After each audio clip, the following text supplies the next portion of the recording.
Okay, 15, 16 out of 17. Beautiful, I'll take that. What's up, everybody?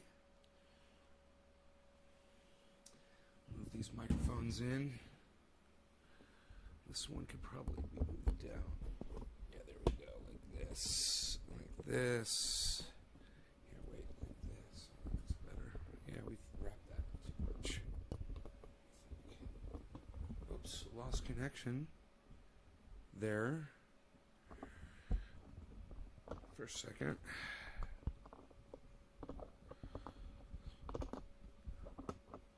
Hey, J-Bone. What's up, buddy? How's it going, brother? What's up? What's happening, man?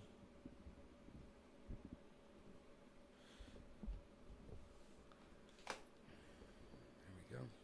Got the mic set. Nick, good morning.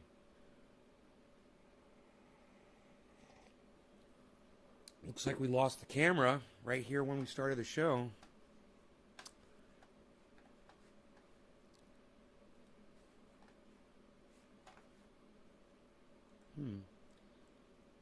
Hey, Richard Magnarelli. Hey. Applying triage oil as you went live. Right on. Getting disconnected from my network for some reason. The camera network. Let's see if it connects. Okay, there it goes. Full screen. 3 seconds. It's going to try to reconnect here. Let's see if it works.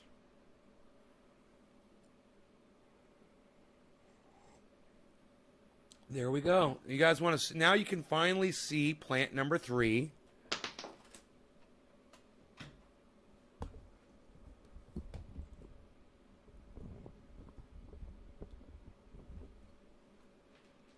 I just got to get set up here. Give me a second. There we go.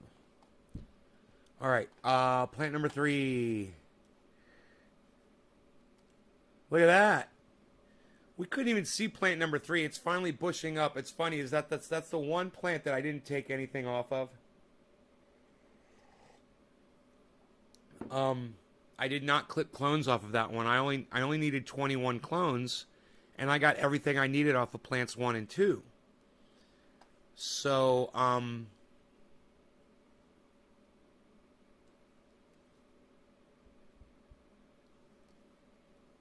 we can see it now in the camera. I think that's really cool that we are able to see plant number 3 back there now.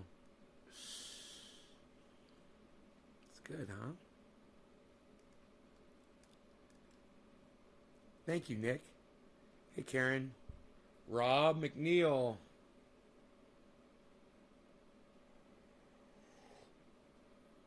Had an ant infestation in my bathroom this morning, so I dealt with that right off the bat. I've got a vacuum cleaner. So I just vacuumed them all up. And I found how they were getting into the bathroom. There's a little tiny hole where I'd caulked it up, but they had somehow eaten through it, or it had worn off or whatever. I just missed a little tiny spot.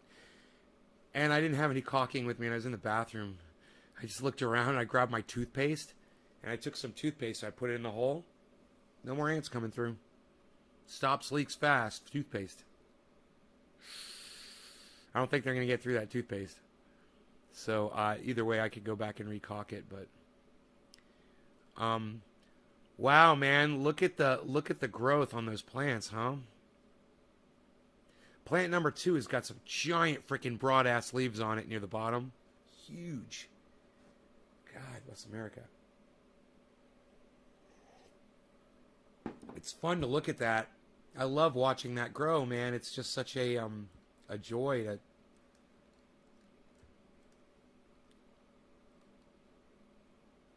to witness the growth, man. Watch that process happen. So we got some shit to talk about, man. I wish I didn't have to talk about this, and you guys are probably going to be interested in hearing about it, but it sucks.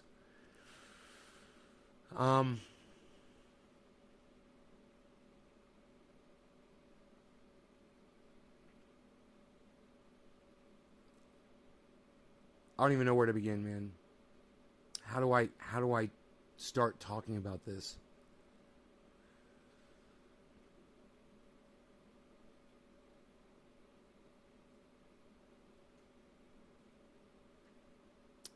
I saw a, this is just going to be a quick thing. I saw a video this morning of John Bolton speaking about Donald Trump. And I was like, if that ain't the fucking pot calling the kettle fucking black. You know, the biggest warmonger of our time is John Bolton. The single man responsible for more death in our time is John Bolton, right? And he's going to call out Donald Trump for being, and check this out. Are you ready for this? Fascist. Okay, you fucking imperialist motherfucker. You're the imperialist is going to call out the fascist.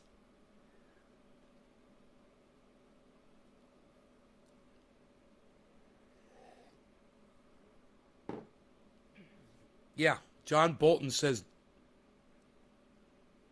this really sucks to have to report on this, man. It really sucks. But John Bolton has admitted that, yes, Donald Trump was corrupt, and no, I didn't want to fucking speak out about it when I had a chance to at the hearings against him, because I was trapped. I was entrapped by the laws. I'm not going to bore you with the video. I'm just going to tell you it was obnoxious. It was Breonna Keeler just destroying Michael Bolton with just simple questions. And he just sits there and, you know, he's always got an answer for everything. But if you listen to his answers, you realize he's not answering the fucking questions. You know, why didn't you speak up, John Bolton? There were two impeachment trials, and you were asked to speak, and you chose not to. Now you want to write a book. Do you want to know why he didn't go out in the Senate and speak to the American people in a hearing format? Because he wanted to make money off of his book. He almost admits it perfectly. He's like, well, I had a book coming out. I don't want to ruin my own news, but, you know, you just listen to the way the guy talks. You know, it's all about making money off of telling you stuff.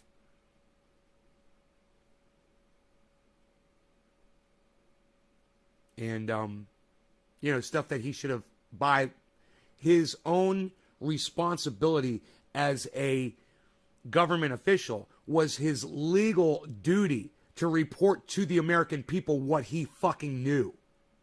Not withhold it for a year or two or more and then write it all down in a book and sell it to the American people. You got to pay for that now.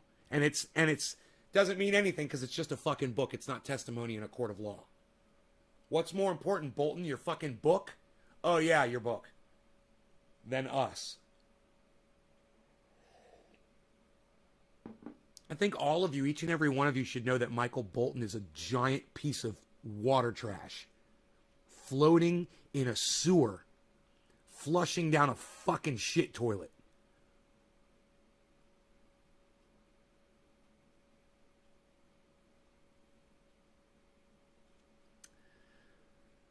But, you guys don't care about that shit, so I'll stop talking about it.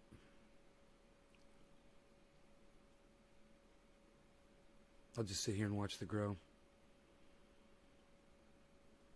Plant number 4 is fucking huge back there. Oh my God. Fucking tree. Looks like it's 6 feet tall already. Nick Brown, thank you for listening to me. And being the only person to respond to what I just said. Hey, Tilly.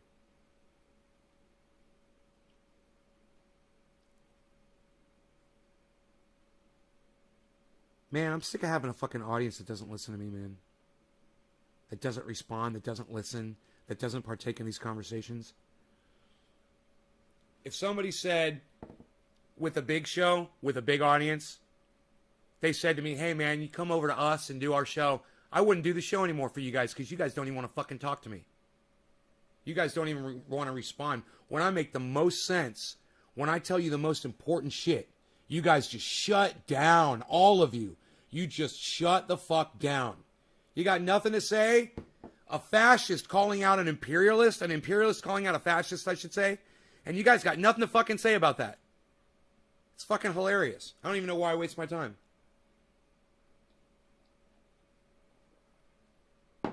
Hey, hippie chick, maybe you could share this and get me some people here that'll actually participate in my chat.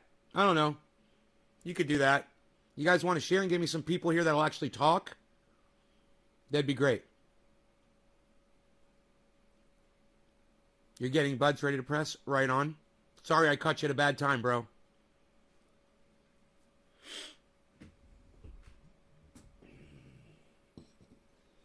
Well, I tell you what, guys.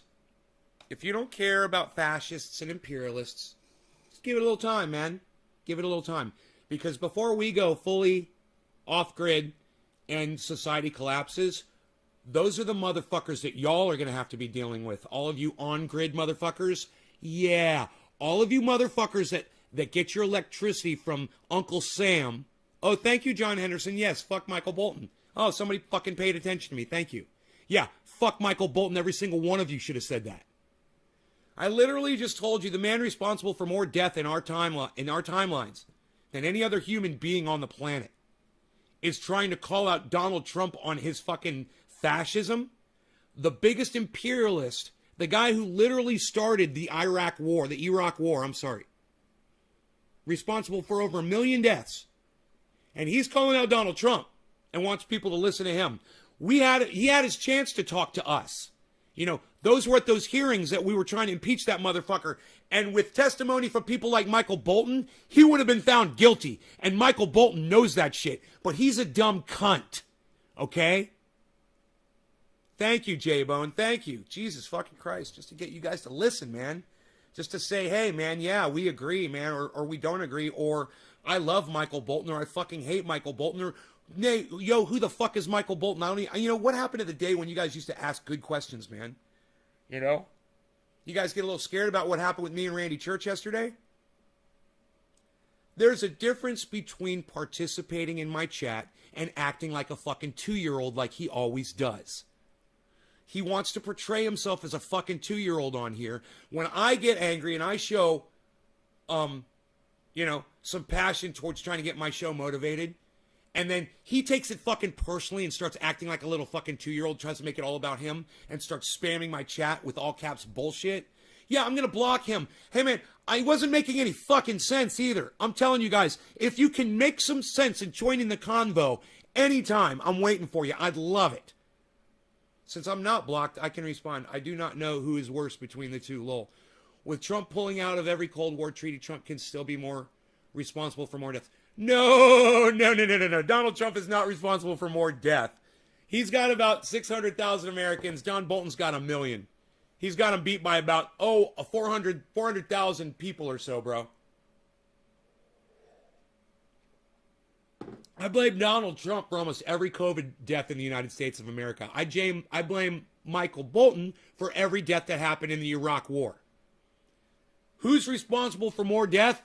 Michael Bolton. Are they both responsible for lots, hundreds of thousands of deaths? Yeah. Is it kind of hard to compare that or to weigh them against each other?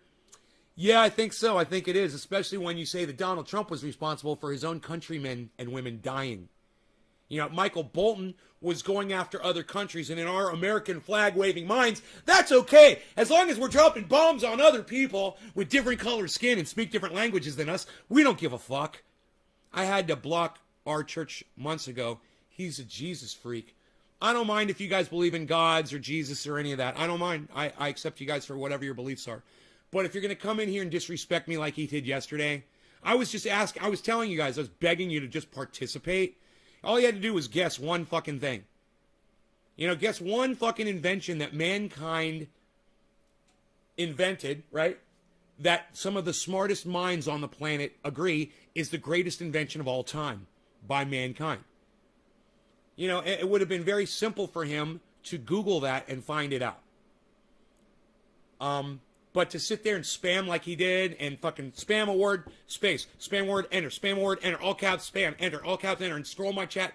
That way I can't read what other people are saying. He's making it all about him. He's acting like a little fucking child. He could have just copied and pasted the Google post like most people do instead of typing it out one word at a fucking time. And if you don't know how to copy and paste, man, go take a goddamn course. Take a goddamn Google class, man. You know, I fucking can't help some of you guys. I'm ignorant as to what role Michael Bolton plays. Okay, Trendy Nick, that's a good question. And anytime, I believe he was Secretary of I want to say Secretary of Defense, but that's wrong. International. Michael Bolton was definitely senior advisor to the president, but foreign affairs. I can't remember his name, but we're going to find out right now, just for you, bro. Because I want to. If you want to know, I want to know. I'll tell you exactly what his position was.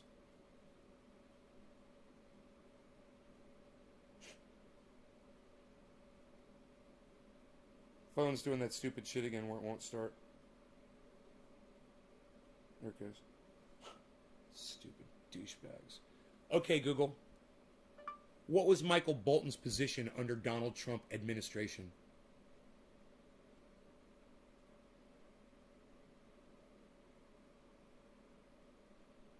Can't reach Google at the moment. Yeah, because you suck my dick. Anybody else's Google pick that up?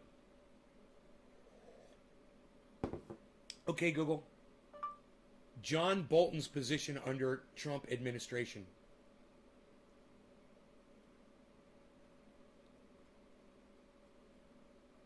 Can't reach Google at the moment. Never used to do this before. Never used to do that before. Isn't that funny? Some fucking engineer dicked over the goddamn phones, man. Some douchebag. Nice, huh? Fucking nice.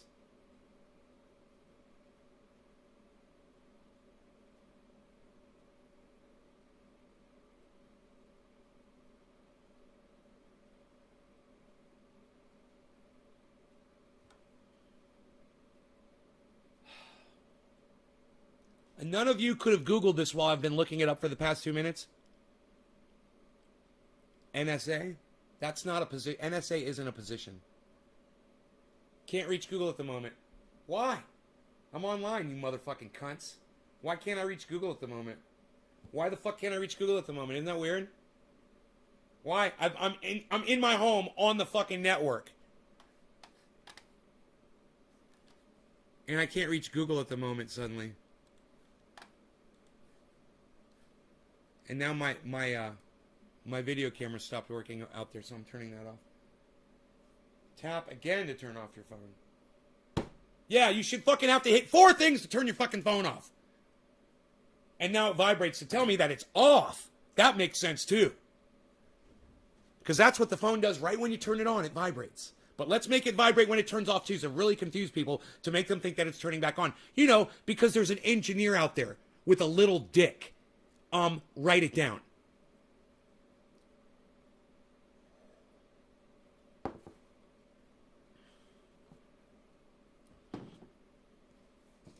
Doom, nobody's asking you what mankind's greatest invention was. Trust me. I'm not fucking asking you.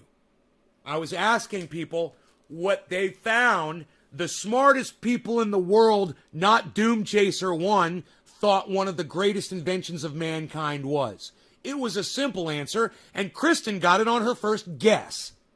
You, however, weren't here to hear the fucking conversation. So, don't even bother, bro. We already know what the answer is, and we're not asking you for your fucking opinion. Trust me.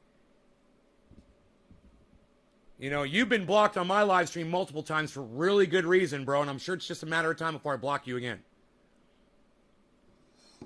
I must be spelling the name wrong. Google says Michael Bolton is a singer. It's John Bolton. I probably said Michael a few times. I confuse them all the time. But I'm sorry, it's John Bolton. Ambassador to the United Nations and security advisor, right? Advisor to the President of the United States. And he was ambassador to the United Nations. So his job was to assess what was going on foreign relations-wise, report back to the president, and suggest to Donald Trump and his weak-ass mind that will listen to anything that people tell him, whatever day of the week it is, whoever's talking to him in front of him, he nods his head and agrees that we need to go kill folks in other countries. And you know, we did. We went and we killed folks. I'll bet you Bolton was probably behind that fucking assassination in where was that? Iraq or Iran? The Iraqi guy in Iran. I get so confused. You said Michael and Don. Oh, the whole time I say Michael Bolton. Michael. I need this. Michael Bolton? Like the singer? Mike. Really? I would think with Michael Bolton is probably one of the greatest performers I've ever listened to. I mean, Michael Bolton's rendition of When a Man Loves a Woman is just, it's heart-wrenching. You know, it's life-changing. So, Michael? Yeah, Michael. Mike's changed the name to fucking Michael. That's one of the greatest scenes of all fucking time. How you respond, how you act when you are confronted by authority, by the person that's putting food on your table. And you will just cave every fucking time, you know? It's such a great scene. And when she stands up to her boss in the restaurant and she's throwing her pins and her apron at her boss. Oh my God. It's like the opposite. Those are the two best examples of two kinds of people. The one person that will sit there and take it, and the other kind that'll stand up and just spit in their boss's face and walk out and say, I quit. Oh, I love that whole contrast there. I'm showing my age by saying Michael Bolton, honey. Karen says, hiya. Oh, hiya. I must be spelling the name wrong. Ambassador to the United Nations and Security Advisor. Yeah, like I said, one of the top advisors to our president at the time, Donald Trump. It's a scary thing when you have a madman, when you have a crazy madman, you know, the architect of a giant fucking war that resulted in more than 1 million people dying, that is now, you know, the person that the president accepts to give him more advice about foreign affairs. And God, it makes my brain hurt, man. It just makes my whole body sad. My whole body is sad, like an OG Kush plant after the sun goes down. I'm like this. You know, I'm not happy. I'm so sad, and that's why it was so hard for me to start talking about this morning, because it is so upsetting. It is so upsetting. It's got nothing to do with Republican versus Democrat. It's got everything to do with imperialism, with fascism, with the amount of lying that we are willing to accept. And we accepted it from our parents when we were little babies. We let our parents lie to us. We found out that Santa Claus was fake, and we never went back to our parents and said, you lied. No, it was okay. We forgave your parents for one of the biggest lies you were ever told as a child, is that there's a big, fat, jolly man that loves you, and he keeps a list about you, and he lives in the North Pole, and he jets around on this fucking sleigh with these reindeer, and there's one reindeer in the front with a red nose, and he's special, and he lights the way, and we sing songs about him, and we teach you about him, and you think, when you're a little baby, you think that Santa Claus is God. You think that Santa Claus is Jesus, man. You know, you don't realize. And then you grow up a little bit and you find out that your parents were lying, and hey, you know, so you find your friend down the street says, dude, there's no Santa Claus. My parents bring me the gifts. You know, you're 9, 10, 11, 12, 13 years old, and you're like, wow, it's not real. My parents told me it was, and okay. So, boom, you're set up. You're indoctrinated. It's okay. You were getting gifts the whole time. It's a good lie. You were getting lied to, but they're giving you gifts. They're fucking buying you off with presents while they're lying to you. They're giving you exactly what you want while they lie to your fucking face.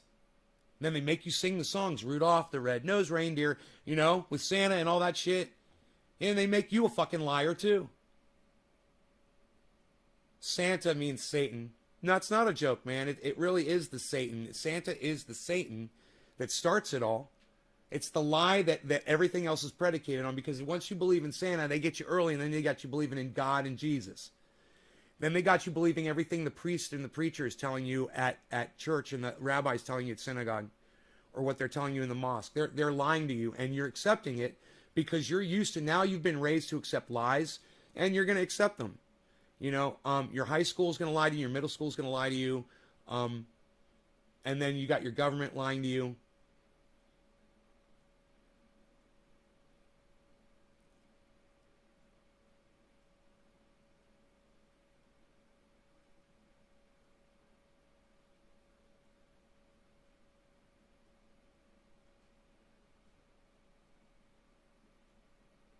Henry Hearn. You're right, though.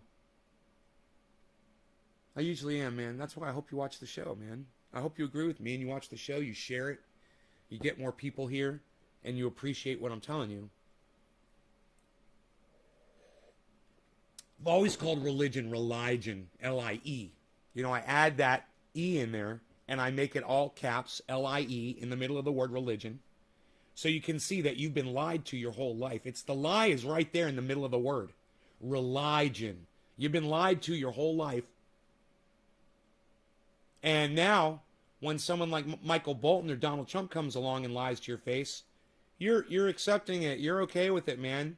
You know, yeah, you know, we're killing people. We're dropping bombs on people in Syria and in other countries, but it's okay because we're fighting for democracy over there. You know, they're really mean to their women.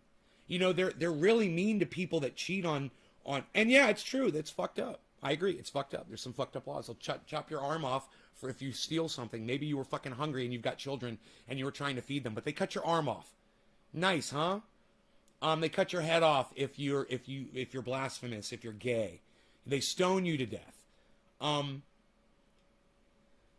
This is different religions, different beliefs, different sects. People, you know, you can look at that as being behind the times, but it's not our job to catch them up.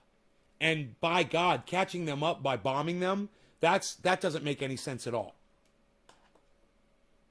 We disagree with the way you live. So, boom, we're going to blow up your fucking country because you're mean to your women. Hey, they're not your women. You know, they're not your women, America. You know, why don't you, I tell you what, America, here's something you could do. Why don't you go protect the women of Texas who can't get an abortion there now? In fact, the women of Texas, if they want to get an abortion, their neighbors can rat them out to the fucking police and get a nice reward of $10,000 if they sue the people who are doing the abortion and the case gets accepted by a court.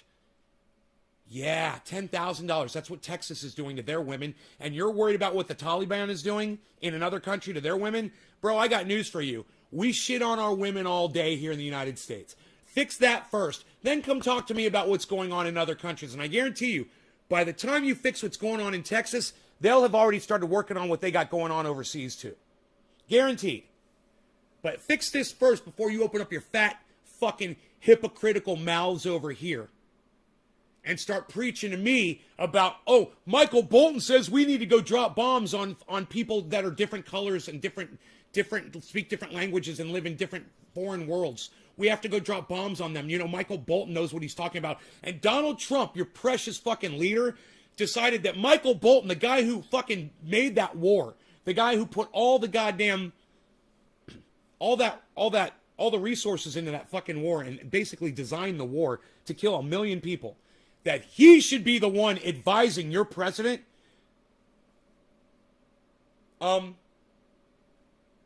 You know, you might want to say that Donald Trump and Michael Bolton are the problem. I look at America as the problem, and those are the symptom. Those guys are the symptoms of the problem. We're the fucking disease. It's us. We are idiots, man. And, you know, while I might look at our small group here in this chat and say, yeah, we're pretty intelligent, we know what's going on, we're outnumbered severely, and there's nothing we can fucking do about it. You know, with 16 people watching this show, nobody's ever going to hear this message, and nobody's ever going to care. There's never going to be change. So this is what you can do. Start listening to me about living off grid. Stop worrying about what the government is doing because you have no control over it, and you guys don't want more people to hear this message anyway. So you might as well start looking to live off grid, man. I'm telling you, if you don't start today, when you need it, it's going to be way too late, and then you're just going to starve to death.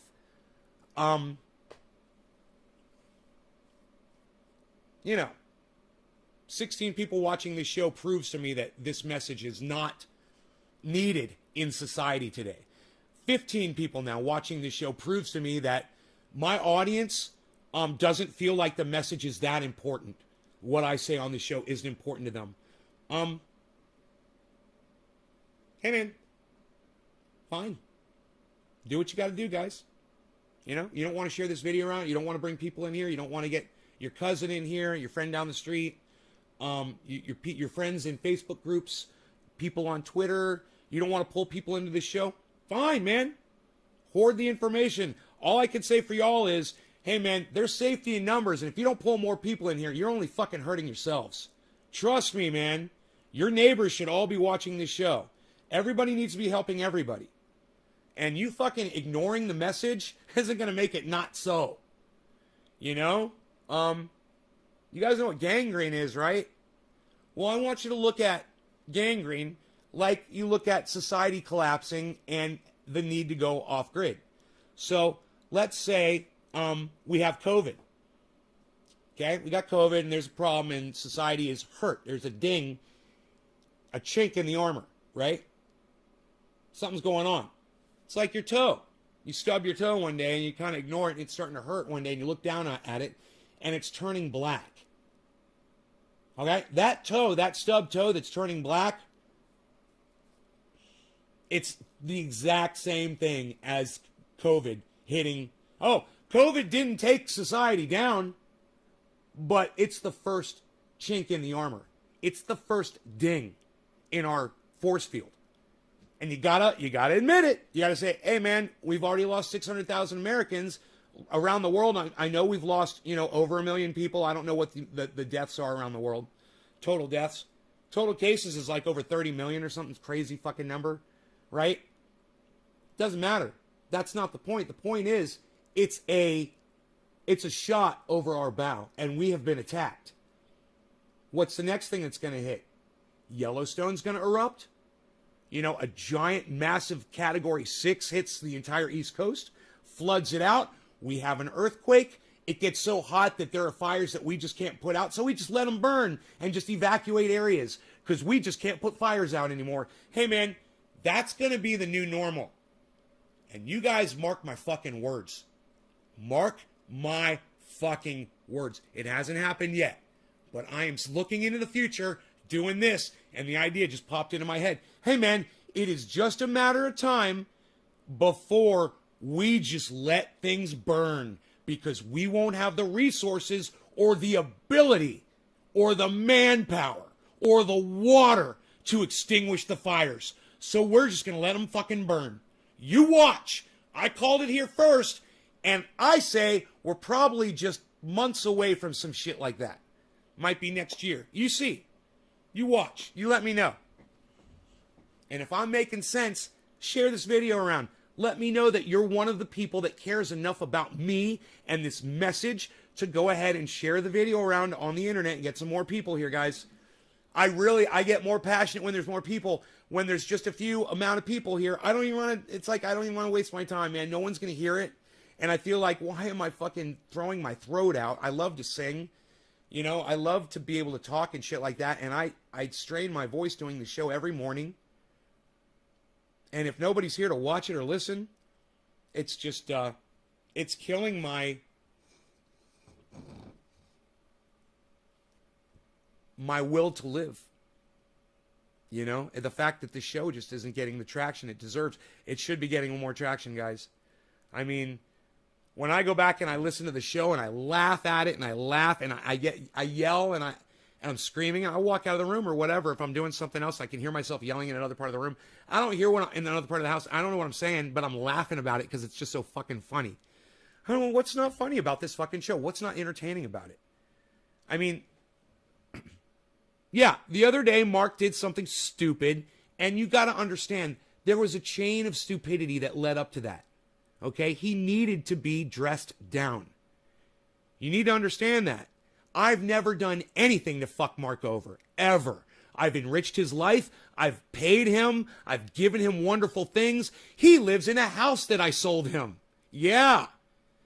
Yeah, I literally put a house around him, man. So, when you realize all the things that I've done for Mark, and then I just tell you what's transpired over the last 2 months with him, you understand why I had a fucking issue with him and he needed to be fucking screamed at. Let me tell you something. I didn't like having to do it. I wasn't getting off like I do on this show. Like on this show, when I start yelling and screaming, for me, it's like fucking an orgasm. It's like sex.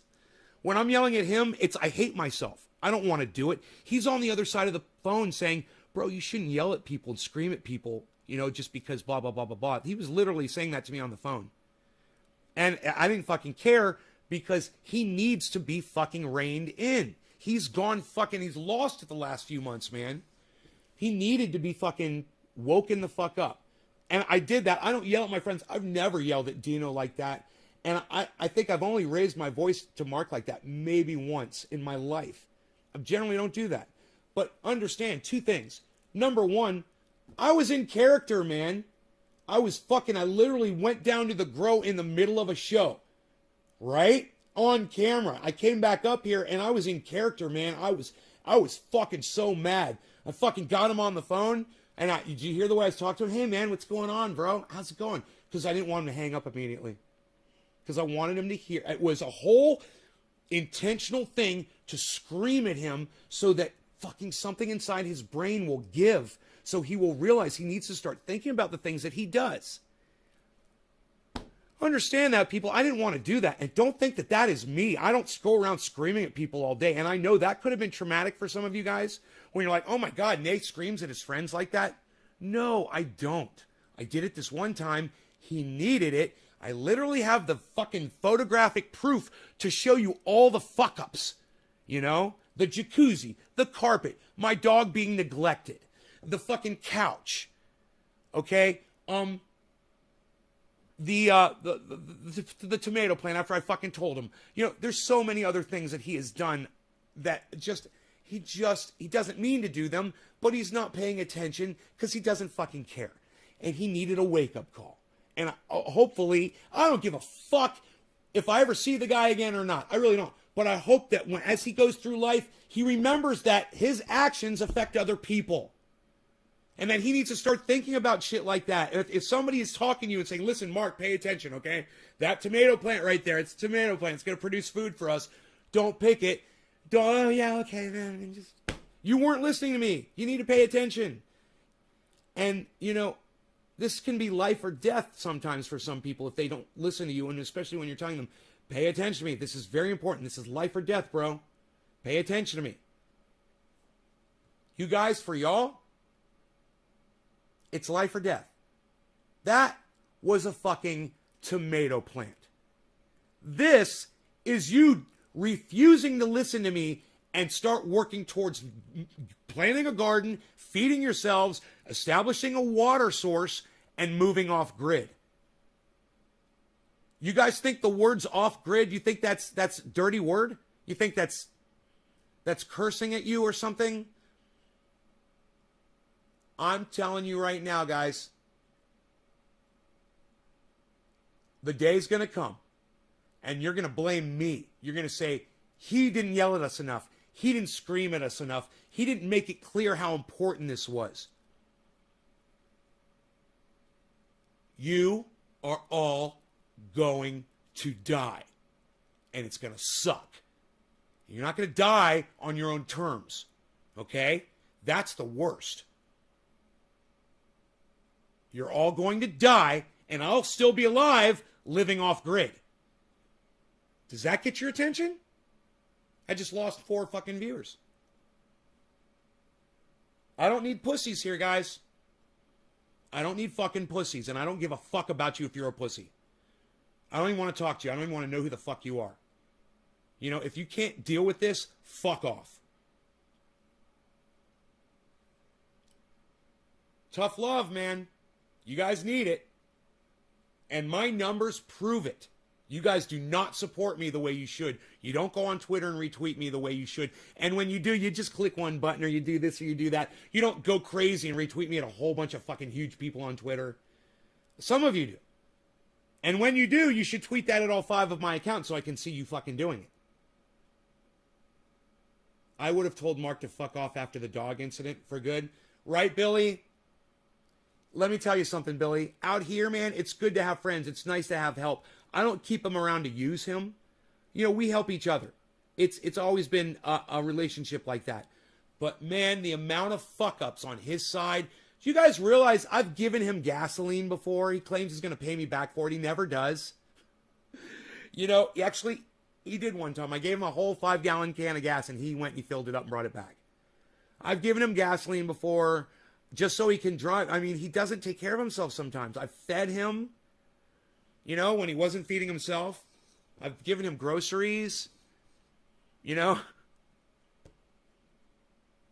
I've been a friend, and I still am a friend to him. You know, only a true friend would let you know that you're fucking up to your face. And, you know, if he's just doing dumb shit like that around the garden, I mean, there's no telling what could happen if he's just not paying attention to what he's doing and he's not listening to other people. He thinks that, he very often thinks that his shit don't stink, in that he completely plays this denial game. He's in denial of everything. If you ever accuse him of anything, his first response is, it wasn't me, or I didn't do it. Always. He'll look you right in the eye and lie right to you. And then you'll show him. You'll be like, here you go, Mark. Here's a video of you doing it, Mark. You know? And then he'll be like, oh, and then he'll admit it. But that first initial response, that lie,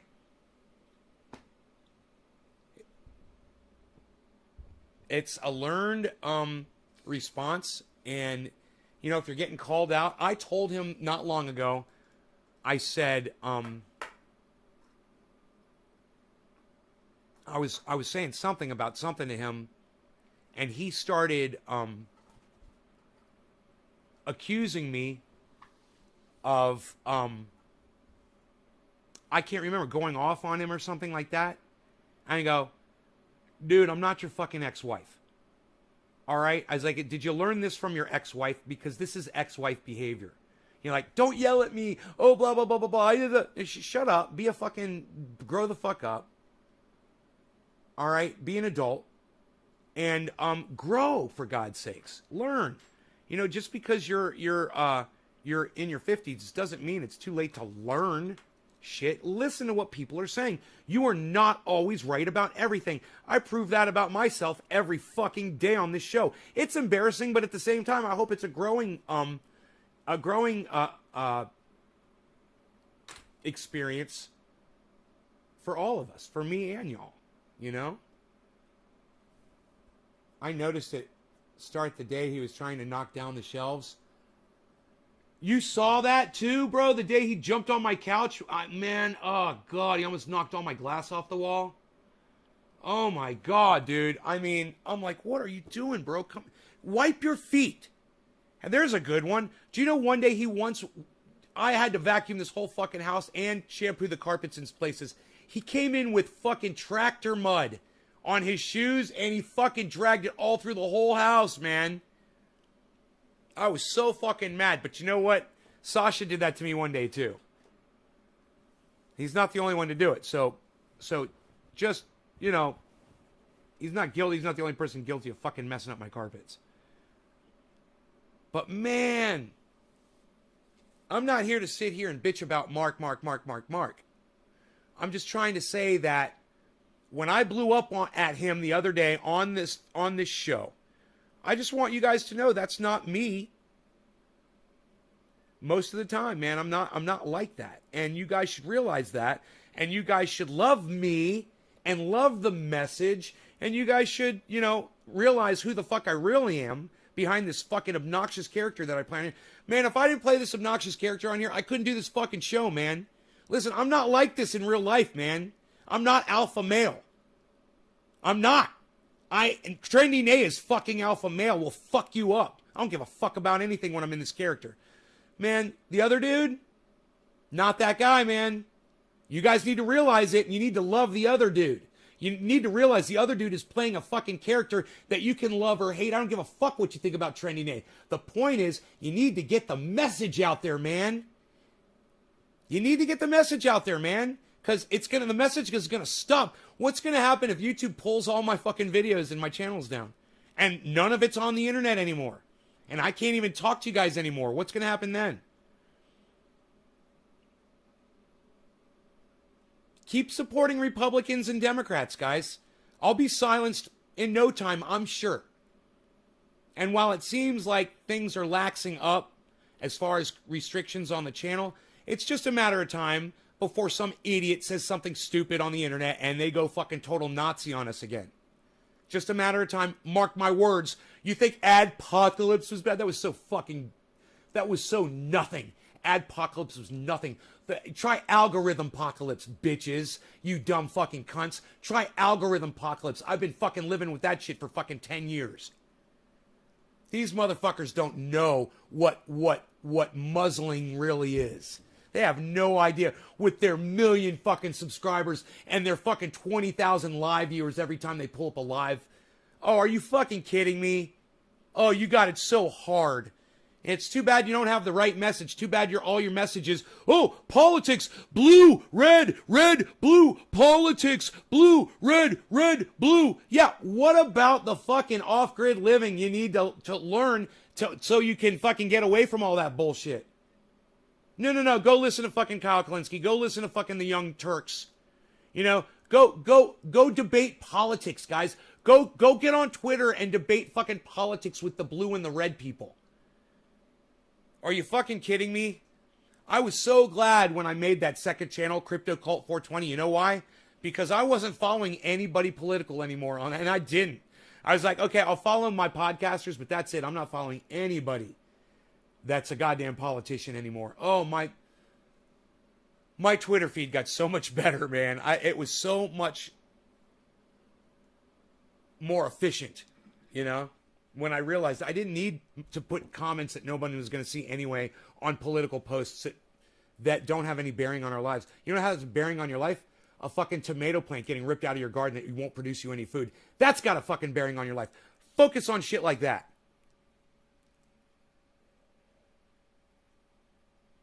Mark my words, now means the lie. Right? Politics. That's a good one, Nick. I like that. Religion and politics. It's all a big lie. Ooh, I got a little sunbeam here. We lost it. We had more sun earlier. I lost it. It was the 7 o'clock sun, but 7 a.m. and 7 p.m., man, the sun comes in at the exact angle here and here. It's right through these windows. It's so funny. It's like the sun hits me. You know, it's like it comes, boom, hits me. Going down, hits me.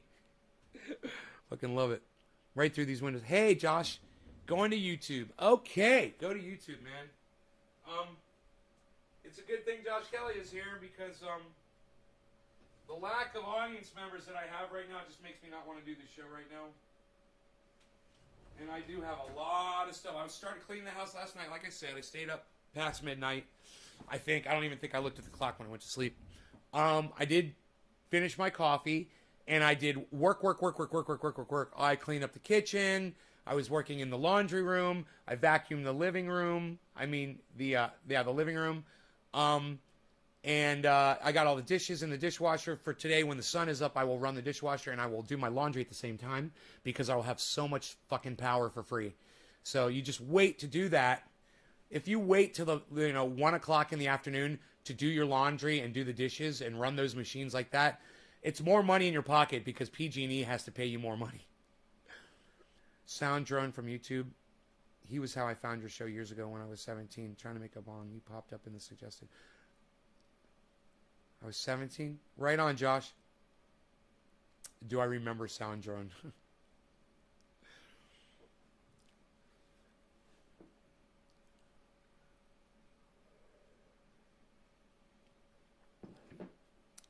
Do you think my memory's that bad, brother? Do you think I forget people in my life? That's just a silly fucking question, Josh. Come on, man.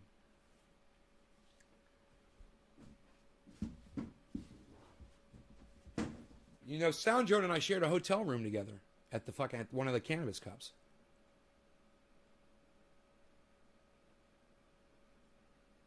We got pulled over together by the cops. He put stickers of me all around the house. Him and his girlfriend at the time. See that right there? See this? That's Animal and me. See that? That's Animal from the Muppets and me right there. He put this sticker all around my house, dude. I still got them everywhere. Sound Drone. And you're asking me if I remember Sound Drone. We have a solstice stone in this neighborhood. Shines on sunlight on us.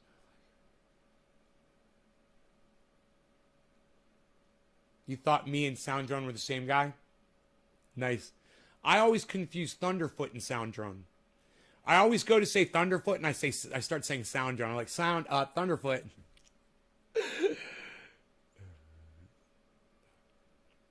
Man, I want to have a fucking interview with Thunderfoot. I just don't know how to get in touch with him, man. He told me he would do it too. Thunderfoot said he'd come on my show and let me interview him.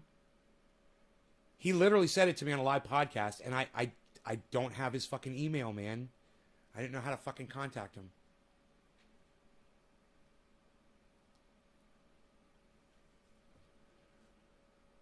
A solstice stone in snow shines sunlight on a snowflake in the ground and a sun.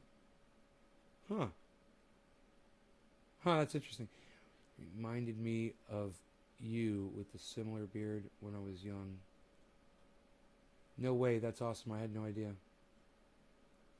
Go to YouTube and type in Sound Drone Trendy Ad Stabbers. You can see all kinds of shit. Go back. Hey, Josh G. Go to YouTube. Go to my main channel and go watch some of my old videos, bro. Just go watch some of them. You know? Catch up, man. Some of y'all should catch up with the trendies. Anyway, we haven't spoke yet today, so... This is the torture chamber. It's got some Jack Hare in here.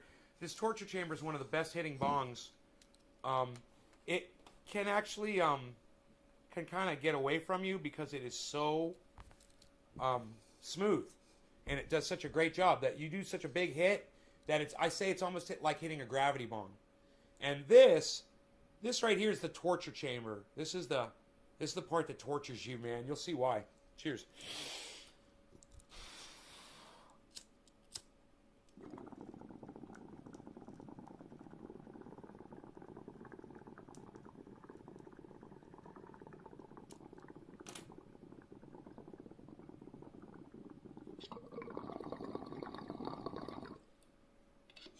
Oh boy.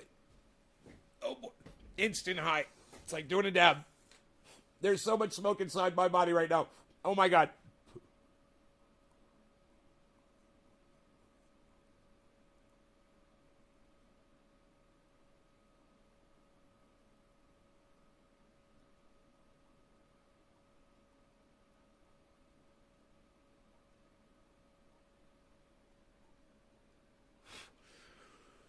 Holy shit. Oh my God. Woo!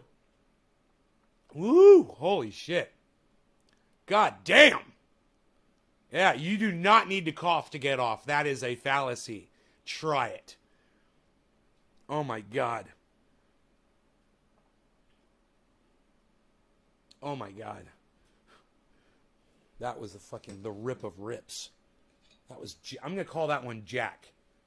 Jack the Ripper, King Hercules, professor of death in the seven seas, controller of the rhyme, holder of the rock, eradicating suckers all around the block, rock the bills.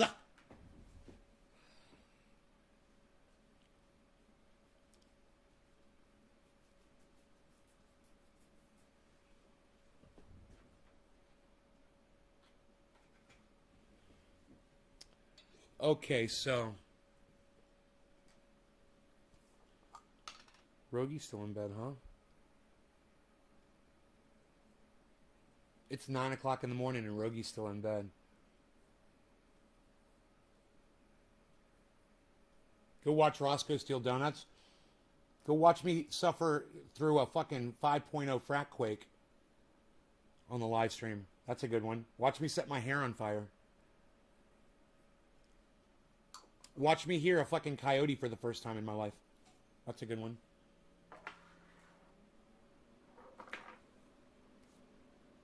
Yeah, Karsten is either in prison or is dead. I'm pretty sure he died. Because he had COVID. He had it the second time, and he was really sick. He said he was having a hard time on that show. I remember, man. Yeah, I think he died.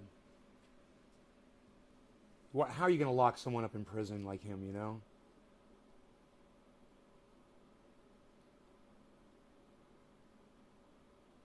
Oh, there's gold on that channel, but nobody's ever going to see it, so that's okay. No one's ever going to see it. It's never going to do anything. It just takes one person, man. One person with a following, one person who has access to promote me, man. It's just going to take that one time, man, and it'll take off. But that person has not stepped forward and does not want to represent me or speak up for me or help me. That really hurts my feelings when I say that. You know, it really does. I try to go out of my way for so many other people. I just need one little tiny favor. Really, that's it. You know, a shout out. Something. You know. It would be great if you know, a podcaster would grab one of my videos and review it for their audience, like I do theirs all the time, you know. Hey, let's listen to what Nay says about this. Let's listen to what Nay says about that. I like what he says here. I totally agree with him here. Okay, I disagree with this and blah, blah, blah, blah, blah. But, you know, he's always right, so let's keep moving. Let's keep moving on.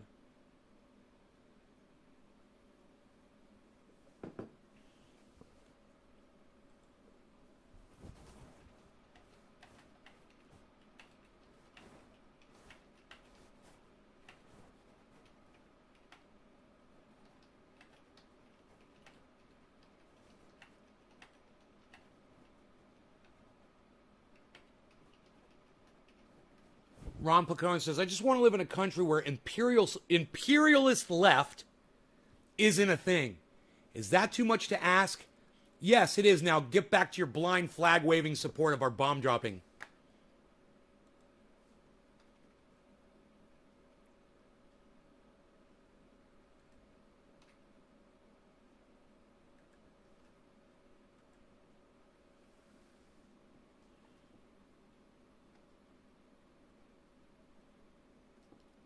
You know, imperialist left. It's an oxymoron. Isn't it? Liberals are supposed to be about helping other people. But look at Joe Biden and all the people that voted for him and support him. He's an imperialist and he's dropping bombs on other countries. He's a fucking monster, man. You know, if you're at a funeral right now for someone in a foreign country, you're thinking that Joe Biden is a fucking cunt. You're like, my son was all he was doing was sitting at a military base, fucking writing a letter to me. And you fucking bombed them. They were just sitting there. They weren't doing anything to anybody. And you bombed them and you fucking murdered them. Joe Biden just murdered a whole bunch of people. I hope you guys realize that. And he was proud of it. He had this smug look on his face. I want to rip his dick off and shove it down his fucking throat. I want to make him eat his own dick. While he's alive.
Grow tip videos, right on.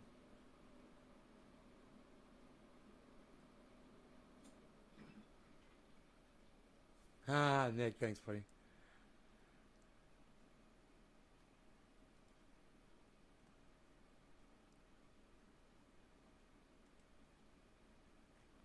Oh, you sent it to Jackson Hinkle? You sent it to Graham Elwood? You sent it to Lee Camp? You sent it to Miserable... Look at what Nick Brown did. You sent it to Jimmy Dore? You retweeted it, Ron Placone? What, Nick Brown? That's what I'm talking about. That's what I'm talking about, man. What you just did, bro. Thank you, man. Yeah. That's what I'm talking about. Nick Brown, Nick Brown, Nick Brown, Nick Brown. Thank you, thank you, thank you, thank you, thank you. Nick Brown is over there on Twitter retweeting to individuals. He just retweeted me at the President of the United States, at Jackson Hinkle, at Graham Elwood, separately. He did this all separately. He gave me a whole bunch of retweets. How many retweets do I have now? It says one quote tweet, but still. I guess they only reward you with one quote tweet when you do it. Now, if only the rest of you guys would be like that. Biden's going to go downhill fast. I hope he fucking dies soon.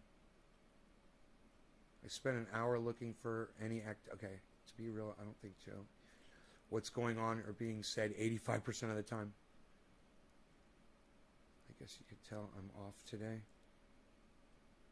Yeah, bro. Thank you, man.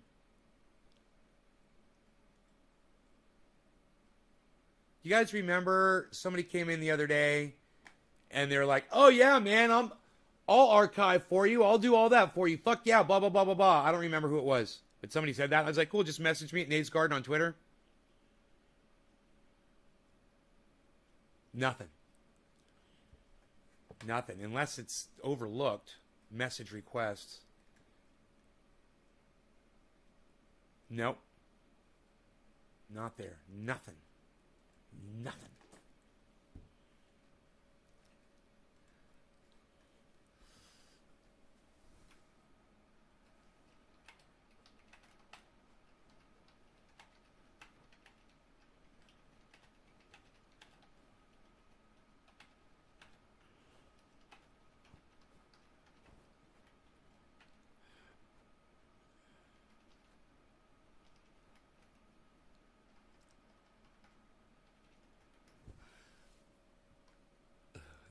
I just messaged Steph. I said, hey, Steph, can I please get an update on the status of the unboxing? Ugh.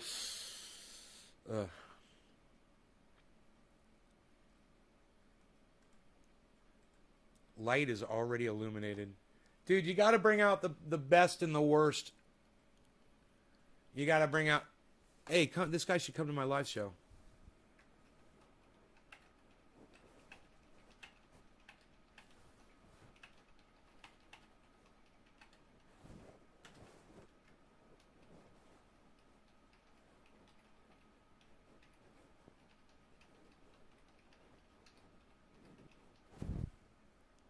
YouTube.com/C/Trendy-as-Devers/live.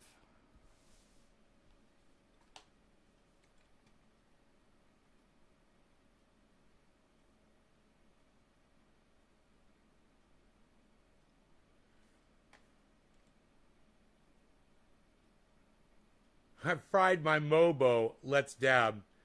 Randy. I know you're out there, Randy. Thank you. You fucking pissed me off yesterday, man.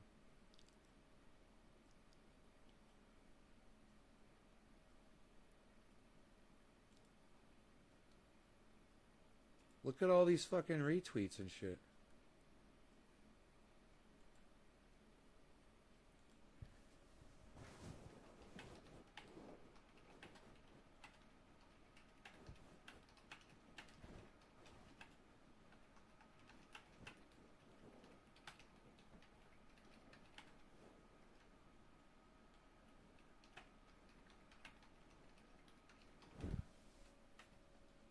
Huh. Somebody says that in one of my in this moments, they're like, in this moment, they're like, it's a 3.5-hour video.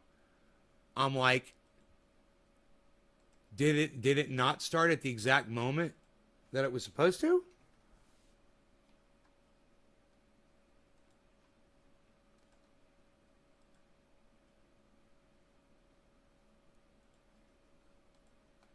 Did the link not bring you to the exact moment I started discussing the topic mentioned? Says Chris. Let's find out. Moment. Let's find out. Where is the link? Dude, why can't... Is this not a response to a... Oh, there it is. Racist Kyle Kalinske makes... Okay. In this moment, I explain why Anna Kasparian is actually the person guilty of sexual harassment. Okay, let's find out. Click on it.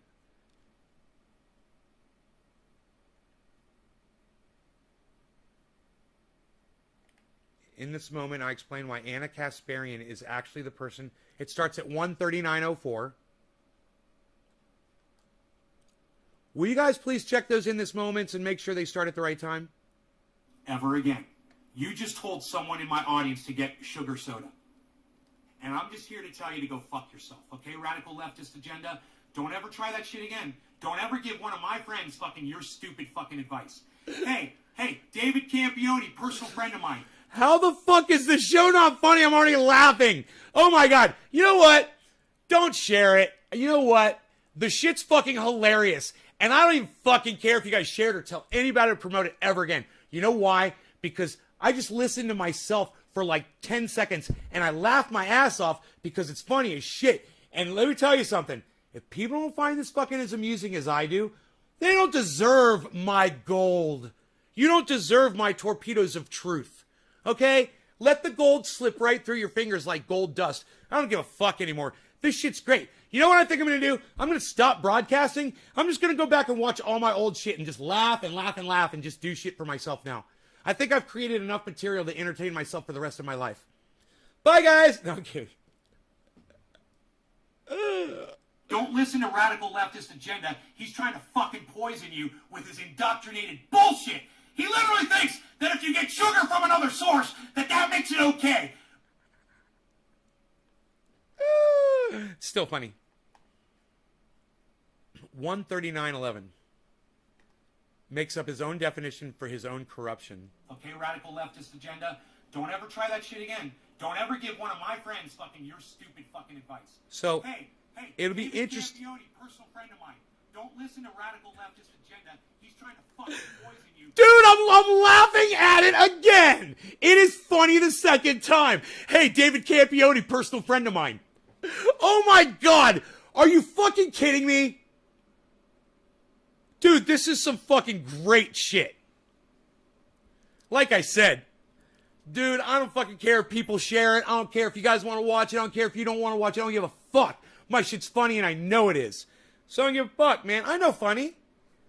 I know funny. Here, watch. Watch. Are you ready? David Chappelle.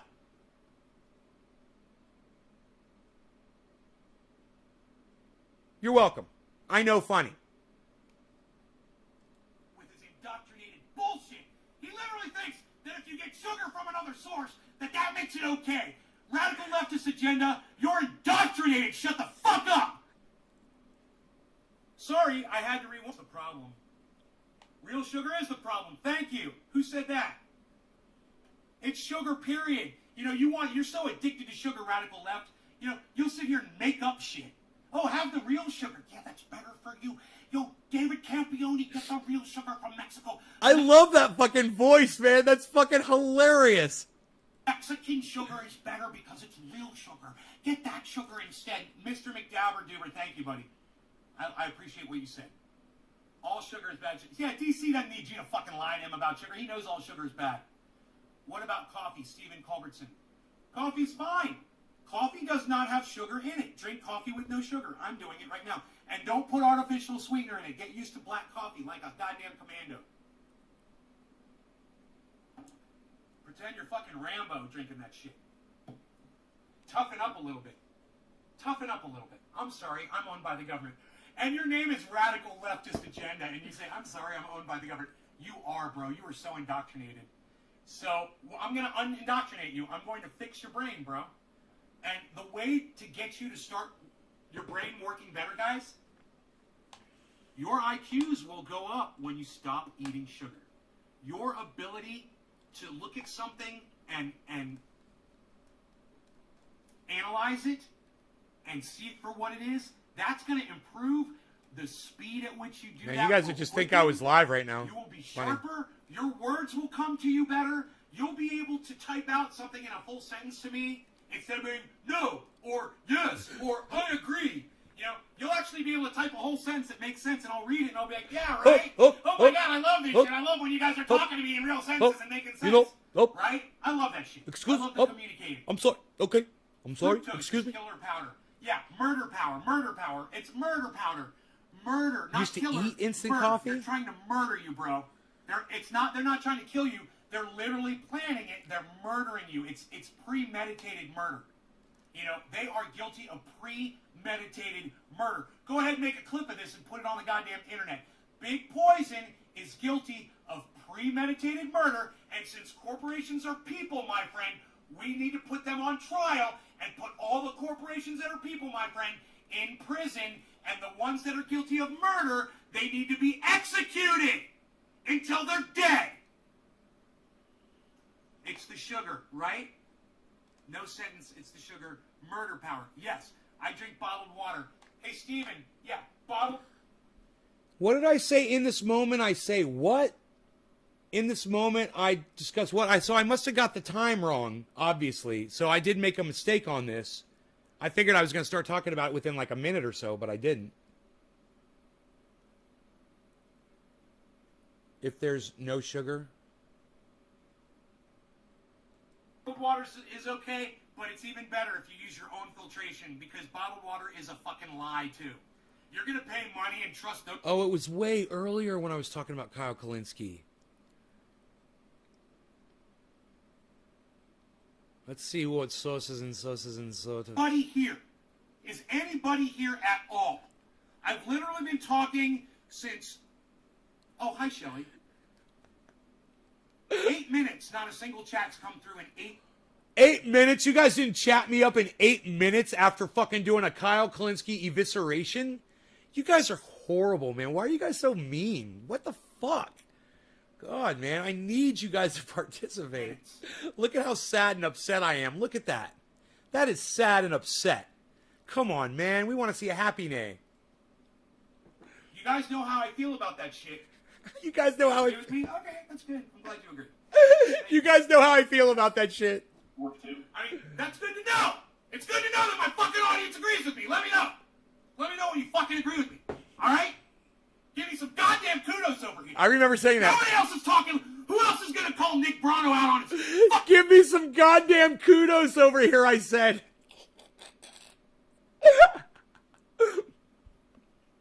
I said, give me some goddamn kudos over here.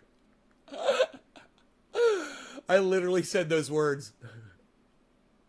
These are great moments, man, in this video. This is fucking crazy. When was this? July 13th. Racist Kyle Kalinske makes up his own definition for his own corruption. 170 and more. Yeah, guys, I weigh 170 pounds. I'm still there, like 172. I'm bouncing. I got all the way up to 175. But that's when I'm wearing all my clothes, too. This morning I was 170 pounds. I feel really good, man. And you know, I'm losing weight every day, so less sugar, less fat. And I'm not saying I'm consuming less fat. The less sugar I eat, the less fat my body creates, and the more fat that it consumes off of my body eats the fat off of itself. It's like a cancer cell killing itself from a THC interaction. Starts off at the beginning of the video for you. Oh. It starts off. See, this is what I need to know. It started off at the beginning of the video for you? This is what I needed to know. Okay, hold on. Huh. Let me see what's going on there. That's not good. So are they in this moment things not working?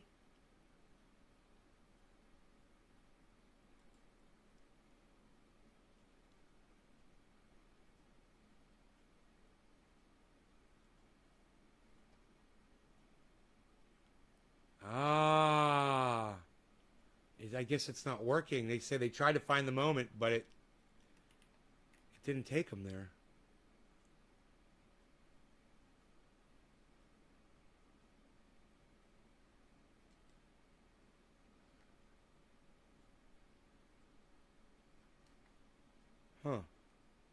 43:54 now. So they're not working, and none of you guys... I feel about that shit. You agree with me? Okay, that's good. I'm glad you agree. Thank you. Huh. Work too. That's good to know. It's good to know that my fucking audience agrees with me. Let me know. Let me know when you fucking agree with me. All right? Give me some goddamn...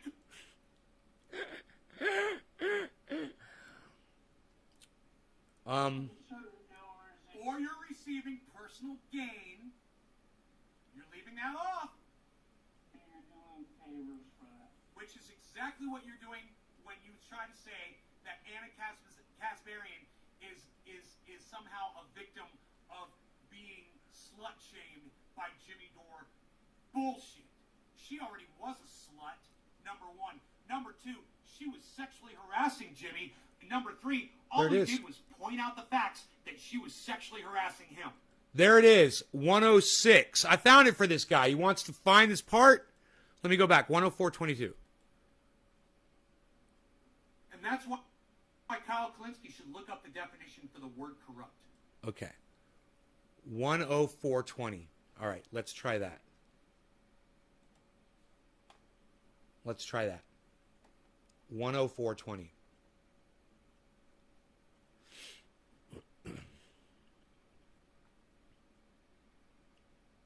It's like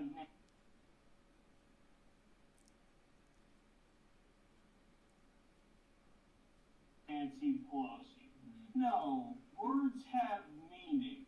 No, words have meaning. Yeah, 410 is fine. Okay. Okay, share. Start at. Copy. I got to thank someone for telling me this.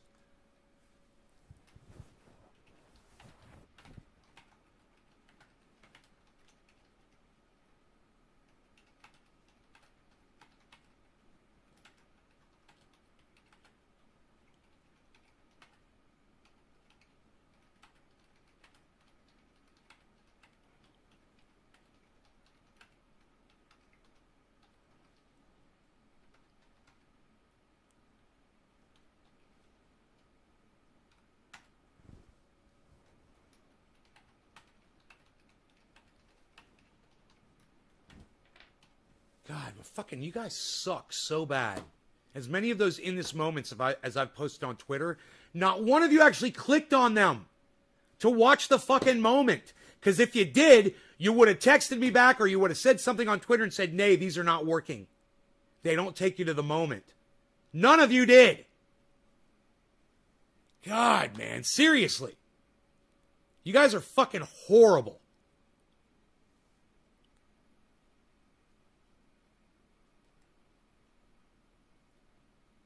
My fucking audience couldn't give a fuck about this message, man. You know, there's plenty of people out in the world that need this message. Maybe it's not you guys per se, but I will find an audience. With or without you guys. I will find a fucking audience.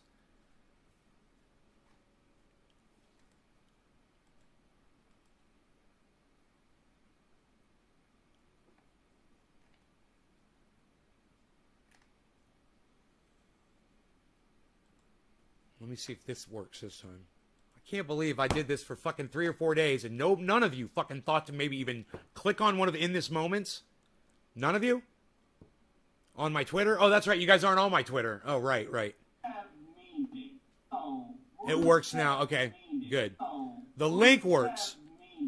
Birds have meaning. Birds have meaning. Birds have meaning. Birds have meaning. Birds have meaning.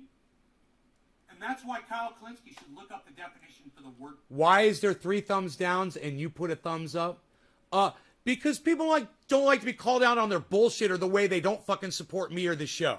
People hate it when I call them out on that, and I don't give a fuck. And I will continue to do so because I don't give a fuck. I don't give a fuck. And I will keep calling you out on this bullshit, this lack of support, this ignorance from you guys. I give you all this information. I go out of my way to do these In This Moment things so you can see the message right there. You can click on the video. Yeah, that link worked, right, Nick? Thanks for telling me, bro.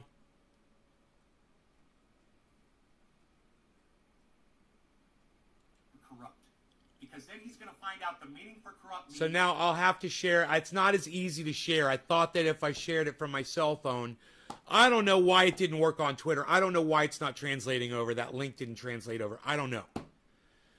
Not only accepting money, but as well as personal gain. And when you're sitting here saying that Jimmy Dore, who you don't get any real personal gain from, right, is guilty of sexually harassing Anna Kasparian, who... Here it is. This is the part. So this guy on Twitter noticed that this was not what I was talking about when I put up an In This Moment video on Twitter. He tweeted at me. He said, hey, man, that is not, there's nothing in that. He's like, there's no moment there for me to check out. The video is 3 hours long. I don't know where it is. None of you thought to maybe tell me that they weren't working. None of you thought to maybe click on my Twitter link. None of you. This is sad, but as long as you're uncensored, they're not going to give you an audience. It's 1984. Billy, you've always had faith in me, just like I've got faith in you. I will get my audience, bro. I know I will. I'm really good at doing this. I'll get my audience. Mark my words, bro. I'm going to get my audience. You'll see. It's not y'all. You know, it's not you guys. It's not the people that leave and don't support me. It's the people that stay, no matter what, and understand. And like I said, I don't give a fuck about you motherfuckers that don't go on Twitter and help me. You motherfuckers that refuse to just, you know, I go out of my way to put all those In This Moment videos, and you think, fuck that, I'm not going to click on that. Well, fuck you too, motherfucker. I couldn't give a fuck about you.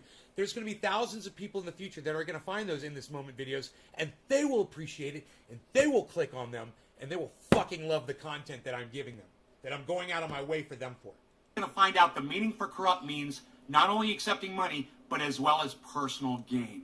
And when you're sitting here saying that Jimmy Dore, who you don't get any real personal gain from, right, is guilty of sexually harassing Anna Kasparian, who was sexually harassing Jimmy, and Jimmy was only saying, hey, you're sexually harassing me, you fucking dumb cunt. See, that's the gist of what the guy wanted to hear, is I'm calling Anna Kasparian out for her sexually harassing Jimmy, because literally that's what you're doing. If you're flashing someone in the workplace, you're sexually harassing them. She's the sexual harasser. I'm right. I'm 100% factually correct about this, right? And the fact that nobody in my audience really wants to talk about it or support me on this or whatever, like I said before, I don't give a fuck about y'all. I know in the future people are going to hear this, and I'm going to get my audience, whether you guys want to talk to me about it or not. The people that really support me in the future, not y'all, not you fucking cunt bitches, but the people that really want to support me, that will really click on my links, will really listen to the words that I'm saying. You know, not people like Mark that fucking ignore me, but people in the future that are going, man, this guy is right about everything. That's where I'm going to get my audience, and they're going to be way smarter than you motherfuckers are. You guys are fucking pathetic. And for you to spin that narrative into somehow Jimmy is sexually harassing a harasser, you're gaining your status with the Young Turks, who you view as to be more powerful with their big 5 million subscribers. They got 5 million subscribers to Jimmy Dore's 1 million. So you're going to go with the 5 million because you're corrupt, Kyle Kulinski. Hey, Kyle Kulinski, guess what? You're corrupt. You're literally lying for personal gain. That's corrupt, and you're it. The word corrupt means something very specific. Yes, it does. I can go on and on and on and on and on and on and on about this, guys, but I am so unsupported by you. At this point, I just don't give a fuck about doing the show anymore. So I love you guys, the 12 of you that are here. I love you guys. Who are the 12? Who are my 12 people? Hippie Chick, Billy, Trendy Nick, Henry, J-Bone. I got 5. Who else is still here? Who's the 12? I got 5. Who's the other 7?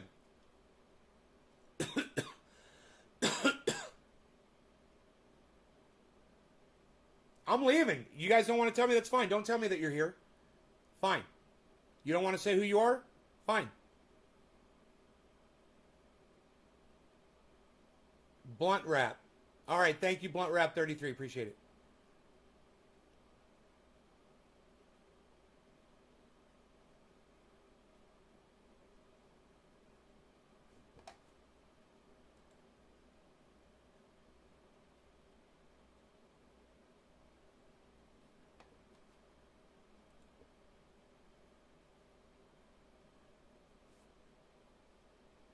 All right, fine. Don't say anything. Bye. Thanks, J Bone Omerta. Take care, buddy. I appreciate you. Hey, Woodchuck Montrose, you're here. Oh, Josh G, you're here. Okay. Okay, good. That's 3 more. All right. So there's Dom. Oh, hey, Dom. Wow. Huh. I didn't know some of you guys were here. I like to know who my real supporters are, and everybody else can go fuck themselves. They're going to miss out, and I don't give a fuck. Fuck everybody else. But you guys, I appreciate. I love you guys. I could have kept going. I could have kept entertaining you guys for hours this morning. But I have such a lack of support from my audience members, from the people who should be fucking kicking ass for me, that, I'll just wait. I'll just wait for my set to come in, man. And I know my set is going to come in. I'll just wait for it. And in the meantime, all these non-supporting cunts can go fuck themselves.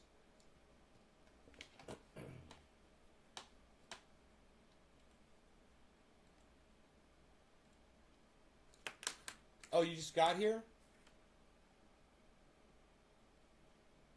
Damn it, Lowell. I was a whole minute behind stupid buffering while driving. No, I waited for you, Josh. Actually, I was going to shut the show off. And then I thought about the 12 of you that are still fucking here, and I wanted to see how many of you would actually say that you are here. I'm sure Randy Church is probably here too. And I'm glad you guys spoke up to tell me who was fucking here. You guys weren't really talking too much earlier, but I'm glad. It's good to know who the people are that actually do support the show. Because like I said, as I go and I review an older show, man, they're fucking hilarious. I enjoy them. I can't imagine why anybody would stop fucking watching. But,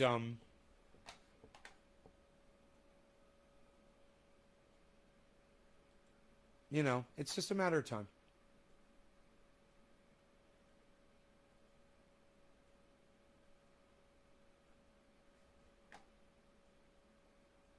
Okay, let's watch this. We gotta watch this, man, because this is the whole door-to-door thing.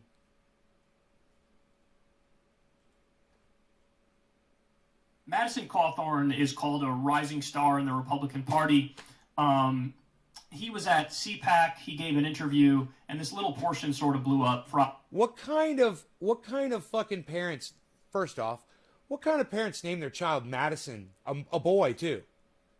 So you already know that this guy had fucked up cunts for parents. Let's keep going. Obvious reasons. So what type of ammunition? What would be the number 1, number 2 talking? Oh, and he looks like a fucked up dumb cunt too. As I see the guy, his name is Madison. Really, your parents gave you the name of a fucking poodle or a girl. That's really interesting. Points, and you would encourage them to use at home to take back their cities. Biggest one is I would encourage people, don't look at the person, look at the policies. There's a lot of people who are, that might, Barack Obama, an incredible speaker, made you feel like you wanted to go grab a beer with the guy. It's fantastic. But then you look at his policies, like you're a communist. There you go. You're a globalist. You wanted to just have all power concentrated into the top 1% of the 1% of the 1% and take all rights away from everybody else. And so don't look at the person, look at the policy. Because right now what's at stake is the future for the next generation. And stop sending cookie cutter. Dude, what that guy just said didn't make any sense at all. So let's just go over that little bit, okay? It doesn't make sense, and you guys should notice that when someone is talking to you and they're not making any sense at all. Listen to this bullshit. Of the 1% of the 1% and take all rights away from everybody else. And so you're a globalist. You wanted to just have all power concentrated into the top 1% of the... You're a globalist. You wanted to just have all power concentrated into the top 1% of... You're a globalist. You wanted to just have all power concentrated into the top 1% of the 1% of the 1% and take all rights away from everybody else. And so... You guys, the guy doing the interview, he realizes it too. Okay? So I'm going to show you the moment that the guy realizes, the interviewer realizes that the person he's interviewing just made a point that does not make sense. You will literally see this, okay? Watch this. This is great. Watch this shit. Why isn't it giving me a number here? Okay. All power concentrated in the top 1% of the 1% of the 1%. Get ready. After he finishes saying 1%, watch what the guy sitting there does. Watch as he looks away and kind of contemplates what the guy says. And take all right. Boom! Boom! What he's doing right there, guys, he's looking away from the guy. He thought about what he just said, and he's like, that didn't make any sense at all. See how he's looking away? Look, he's totally looking away from the dude that he's supposed to be interviewing and paying attention to, because what he just said to him didn't make sense, and he had to look away and think about it for a second. And that's what he did. He focused on the comment the guy said, and he's like, whoa, that didn't make any sense. The guy's saying, you're a globalist, and then says, that means that you want all the power to go to the top 1%. That's not what a globalist is. That's not what globalism is. Wanting all the power to go to the top 1%, that's a Republican or a Democrat. You know, that's just if you're either a Republican or a Democrat, that's what you want. That's what you vote for. You voted for it. You voted for Joe Biden. You voted for Donald Trump. You want the power to go to the top 1%. That's what both of them do. That's not a globalist. Was Donald Trump a globalist? No. Did he want the power to go to the top 1%? Yes. Do those two things have anything to do with each other? Absolutely nothing. Being a globalist means you want the whole world to come together in a world government. You want everyone to be on the same page. That's globalism. You guys know what that means? Understand? You understand that wanting the power to go to the top 1%, well, that's just a fucking douchebag. You know, that's just a fucking Democrat or a Republican. Right? That is, a capitalist. You know? Capitalists believe that whoever has the most money should win. Good morning. Bees is here, everybody. Bees. 9:37. He is making an appearance. Hey, good morning. Hey, buddy. Hey, how you doing? How you, musclehead? Huh? How you doing, musclehead? That big musclehead. Oh, you're beautiful. Oh, yeah. Yeah. Why you beasling? I made him this nice bed over here to lay in.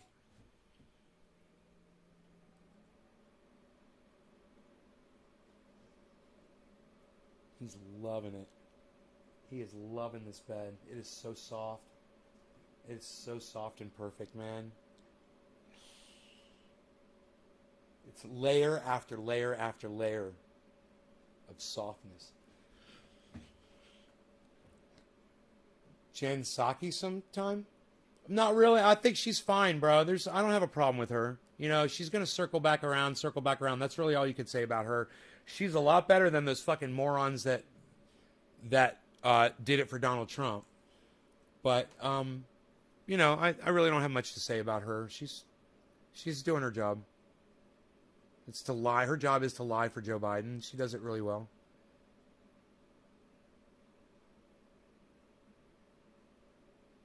I mean, she's not bringing out binders and folders of fucking lies like the Trump administration did. And just some of the stupidity that came out of that stupid cunt. That blonde little fucking cunt bitch. Cunt. It's like I can't say it enough. That was the one for Donald Trump. Oh, man. Better than her. Anyway, look at this guy. Looks at this guy, looks away, and tries to contemplate what this guy just said. rights away from everybody else. And so power concentrated into the top 1% of the 1% of the 1%. Oh. You're a globalist. You want to just have all power concentrated into the top 1% of the 1% of the 1%. But then you look at his policies, like you're a communist. There you go. You're a globalist. You want to just have all. So a communist and a globalist is the same thing? No. So do you hear what he's saying? This guy doesn't make any sense at all. He's literally saying that a communist is a globalist.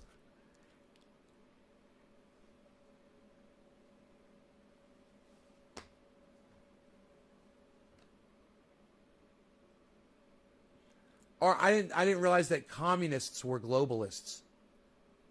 Is that true? Power concentrated into the top 1% of the 1% of the 1%. Mitch McConnell? You know, Mitch McConnell, he's a Republican. He's got a lot of fucking power. He's got a lot of money. Lindsey Graham, a lot of power, a lot of money. Republicans. What is this guy even trying to say? It doesn't even make sense. You know, it's fucking hilarious. This guy does not make sense is my point. Understand that. The guy isn't making sense. He's talking. So many of these people will. And what you guys need to realize is when somebody's saying something and you can't square it in your brain, that's not you being dumb, guys. That's them not saying anything sensical. So you need to realize that, and you got to be smart. Stop it, pause it, play it back, listen to it, go look up the definitions of globalism, and then go look up the definition of communism, and then go look up what it means when somebody wants the power. Oh, that's the oligarchs. Yeah, oligarchs aren't globalists. Trust me, man, it's totally different. Oligarchs are the ones who want all the power to the 1%. It's got nothing to do with globalism. That's fucking hilarious. Two totally different things. Now, you could say that there's oligarchists who are globalists, and you can say that there are globalists who are oligarchs. But hey, there's a reason why there's two different words for those things. They mean different stuff, you dumbass. You know? It's like, duh. He's trying to throw all these words into the same definition of, that means the 1% of the 1% controls everything. No, bro. The 1% of the 1% of the 1% already controls everything, you fucking idiot. It's not that they want it that way. It's that that's the way people like you already have it, and you're trying to keep it that way by doing this whole back and forth thing, blue, red, blue, red, blue, red, so nothing ever gets done. And that way the top 1%, like you're talking about, keeps the power. They already have the power, you dumb fuck! You stupid fucking... Rob Mulligan, what's up, buddy? How's it going? I'm walking around work and all of a sudden I hear Nay yelling. Johnny Jackhammer. I'm giving him the jackhammer, Johnny. Market globalism advocates promise consumerist, neoliberal, free market world. Neoliberal? This ideology is held by many powerful individuals who claim it transmits market globalism. Right. That's market globalism. But what about just globalism, bro? A globalist, not a he didn't say market globalist. He said a globalist. I have a feeling those are two different things. Transmit democracy and benefits everyone. So they blame 1%ers or 6%ers. So it's the opposite? You're saying that market globalists blame 1%ers? So he's literally just said the opposite? Huh. Isn't that weird? Billy, thank you for researching that. That is so weird. Robert Mulligan is here, everybody. Hey, let me tell you about something, Robert Mulligan. Puff Tough. What, son? That's the goddamn Puff Tough right there. It is the Puff Tough right there. That is the Puff Tough. And among other things, Robert, do you know what this is, Robert, right here above my thumb? Your mom. No, besides your mom. Hey, Robert, do you know what this is above my thumb right here? You see that? Let me know. I'm going to come back in 1 second. It's going to be more than 1 second. I've had at least one cup of coffee already. So just bear with me and tell me what that is.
I am 172 and a half. I'm 172 and a half with the shirt, the underwear, and the jeans on. Dude, what happened? Robert, no, you couldn't see that? Is there anybody here?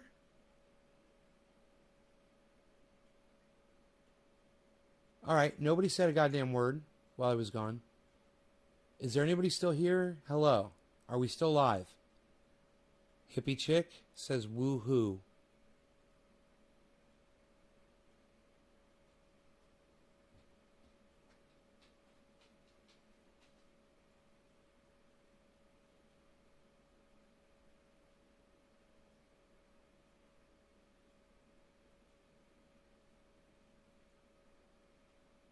I literally...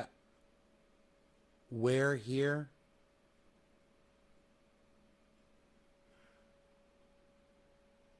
We're here. We're here. Where here? We're here. Yeah, we're here is right. You're waiting on Rob's response? Yeah, I want to know if Rob knew what this was.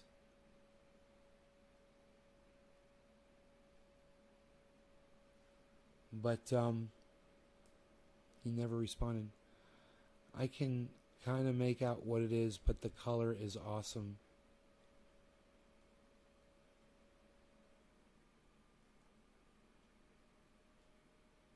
Oh, is it blurry? My bad. It looks so clear on my screen, man. I can see, like, almost read the writing on this letter right here.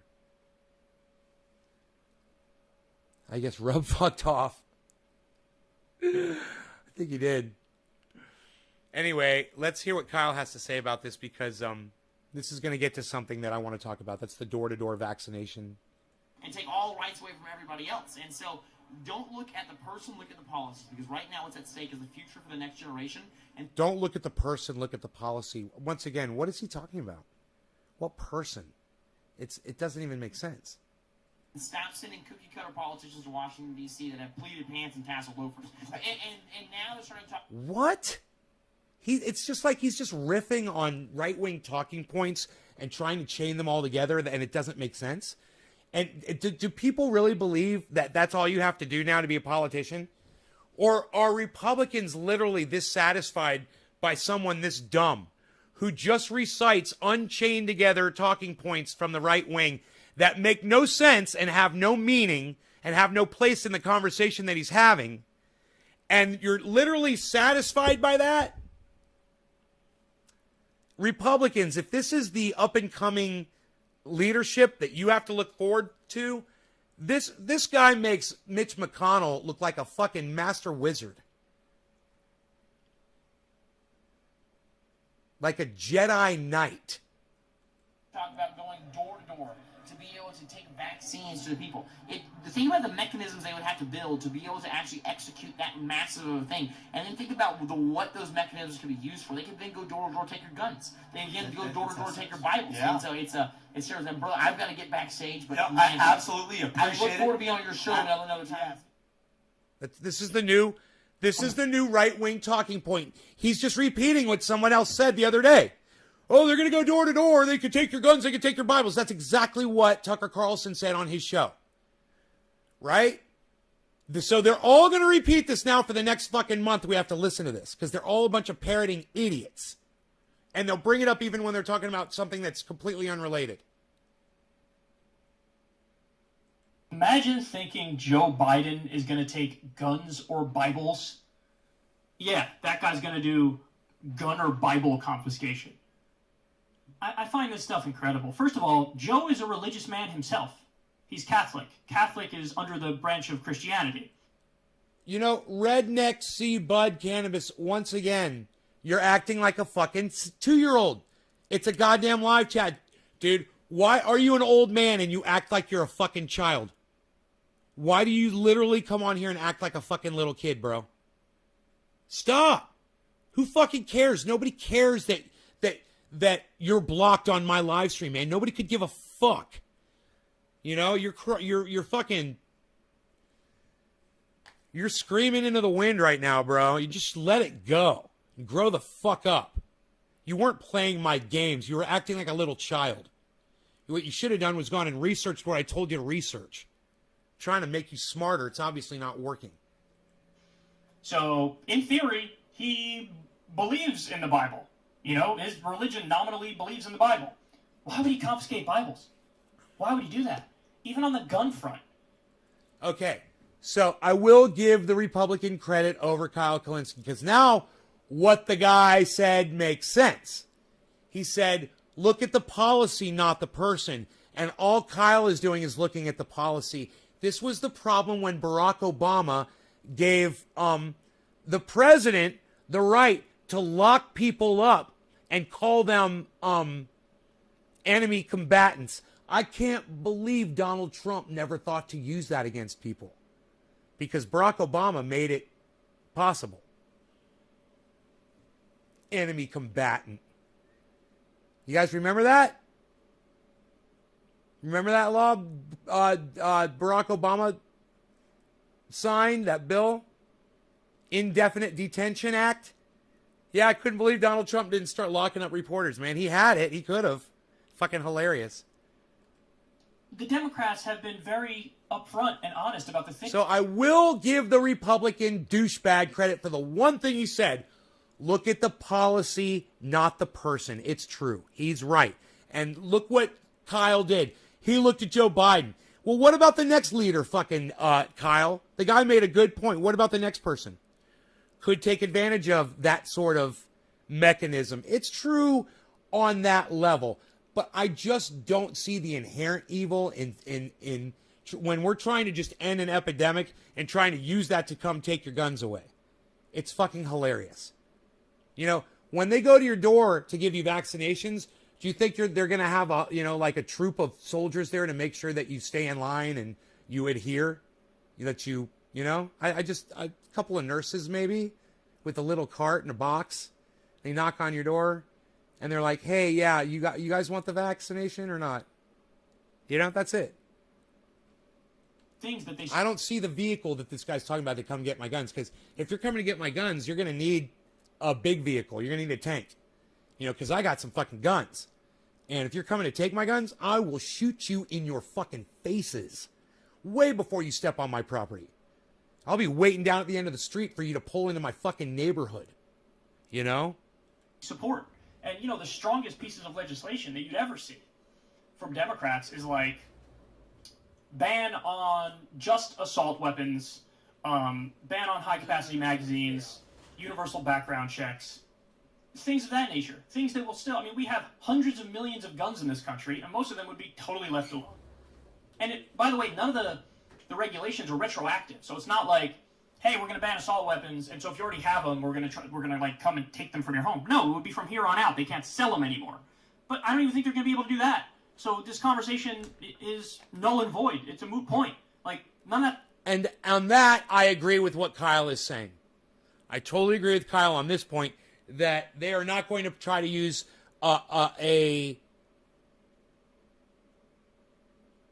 because they're not even relatable. You know, sending nurses to your home to give you a shot isn't a mechanism to come to your home and pick up your Bibles or come to your home and pick up guns. It's silly. It's just silliness. You guys need to realize this. And I just want to tell everybody that walks out of here, you're acting like a child and stop lying. Yeah, whatever, dude. Get the fuck out of here. I'm blocking you again. Get the fuck out of here. You can't shut your fucking fat fucking stupid mouth. You know, when you start acting your age, bro, let me know. You know, when you start acting half your age, when you start acting a quarter your age, bro, let me know. You're literally acting like you're 5, 6 years old. Like you've gotten in trouble in kindergarten. You do. I will fucking kick you the fuck out of my life, motherfucker. Keep it up. That's going to happen. But this is what I'm talking about. These people live in a fantasy world. I have 1,000 criticisms of Joe Biden, and I voice them on the show every day. But look at the kind of criticisms coming from the right. Oh, because they want everybody to get vaccines, that same program used to vaccinate people is going to be used or can be used for gun confiscation or... He's correct here. Kyle Kalinske is making an excellent point here, and I totally agree with him on this. There is no way the mechanism to go door to door to give you vaccines can be somehow implemented to also come try to get your guns. It's not the same type of mechanism, right? You're going to need an army to go to someone's door to get their guns from them. You know? Bible confiscation. Stupid. Just stupid. Stupidity. It's From the so right. absurd. The thought that Stupidity ever from the crossed right his wing. mind He's right. is pathetic. Never mind the fact he actually said it. He said the words out loud. Embarrassing. And then I find it hilarious that he says, look, my advice to everybody is don't look at the person, look at the policies. Because I agree with that. But then he goes on to not mention any policies. What does he say? Obama's a communist. Right. He's only talking about one policy. He's talking about the policy is going door to door to give you vaccinations. He doesn't need to mention a policy, Kyle, because that's the policy of topic. That's the discussion. So when he says, don't look at the person, look at the policy, when he says that, he's talking about look at the door to door. He says, don't look at Joe Biden because Joe Biden's not going to come take your Bibles or your guns. Look at who the next person is that's going to, and it's, you can't, Kyle is making such errors lately in his show that it's become so easy for me to call him out. And I'm not a very focused, deep thinking person, but at the same time, he's fucking up really bad. Barack Obama is a communist. Barack Obama. Right? Now, this is what my point I was making when the guy was trying to say globalists and communists, and it's somehow related to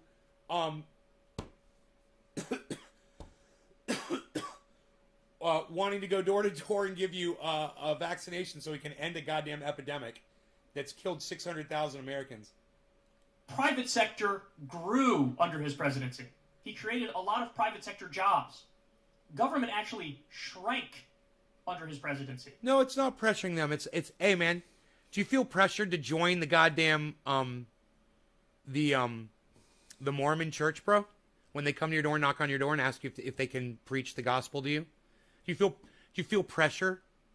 You know, let's say it was the government that came to the door. It was two guys wearing white shirts and black ties, and they had a little American flag pin, and on their little Bibles it had an American flag, and they were from the United States federal government, and they said, hey,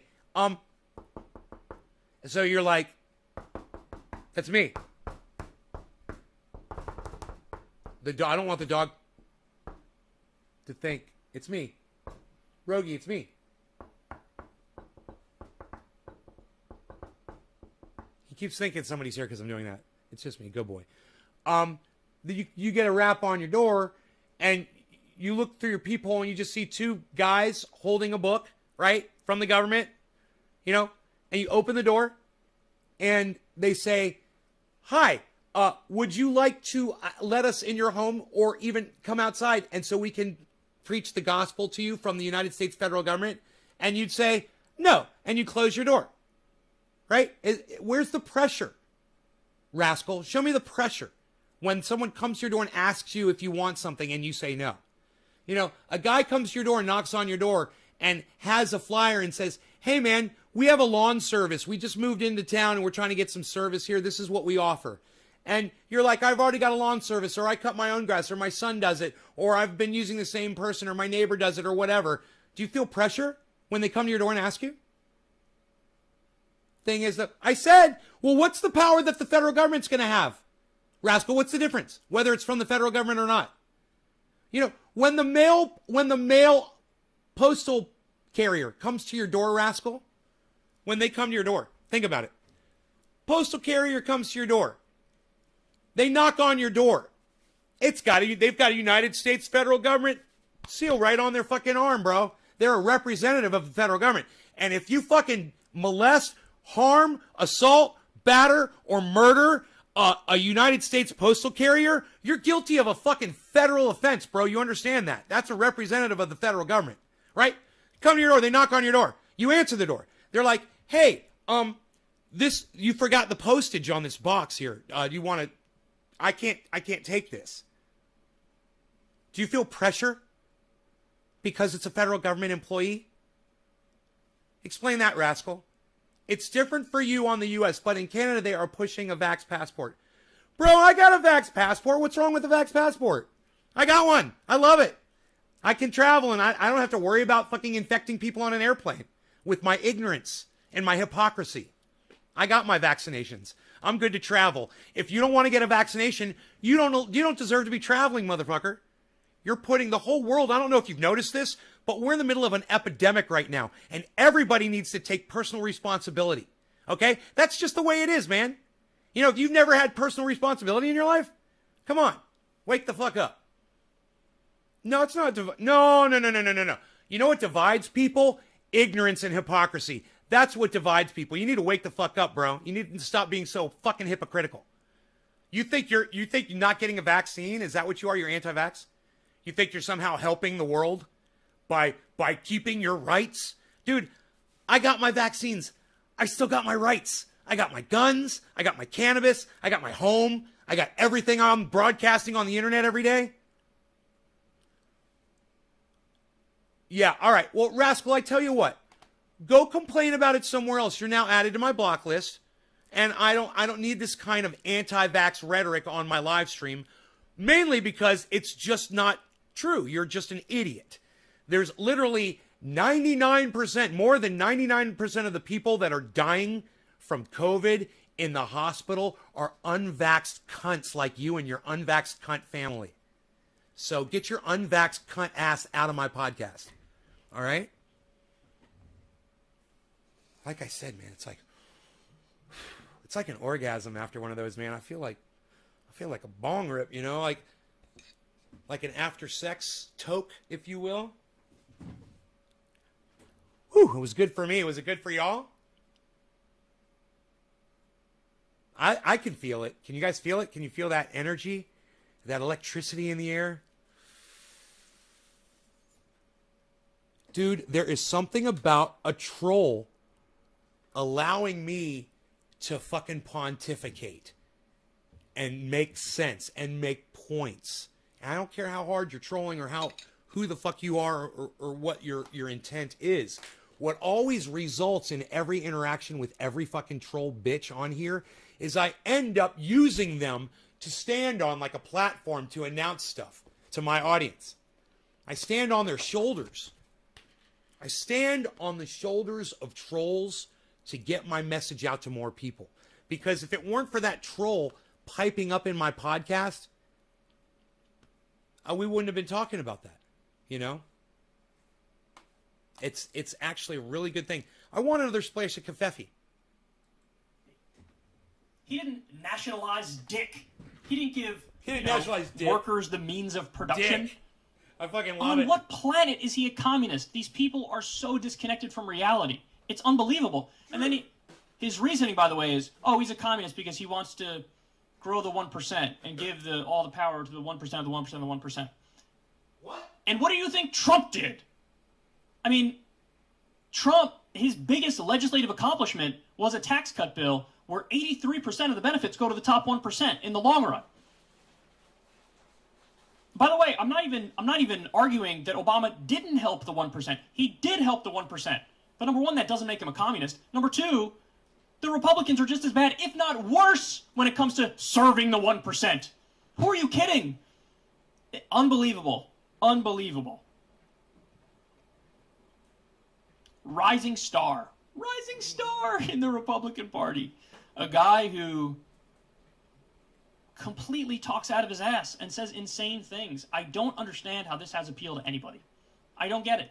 You know? Even this, he's supposed to be part of the new, like, populist right or whatever. Well, I'm going to take a page from your book, Madison. I'm going to look at the policies. I'm not going to look at the individual.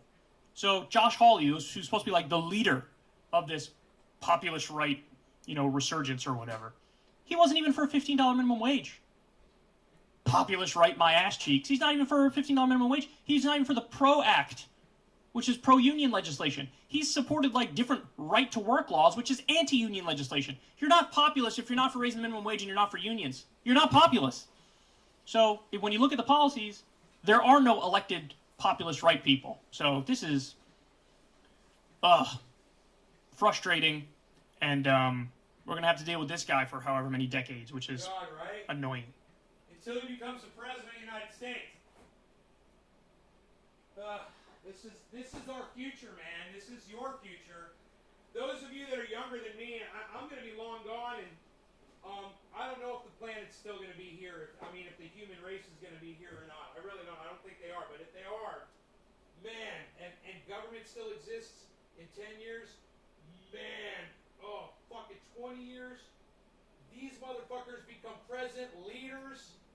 I don't want to think about it, man. Marjorie Taylor Greene and Robert and fucking. Oh man, what a bunch of fucking. Ugh.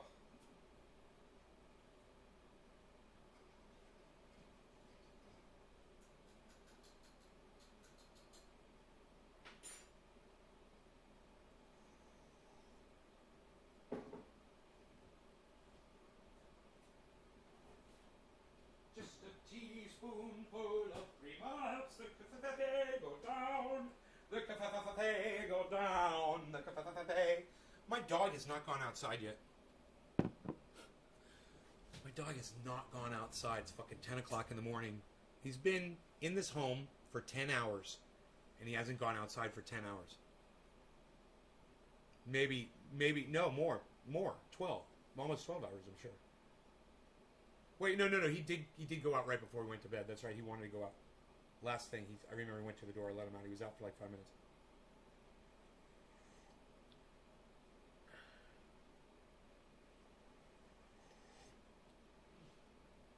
When they haven't even done enough math. Right, Billy. There's a lot more than 1% of people that are wealthy.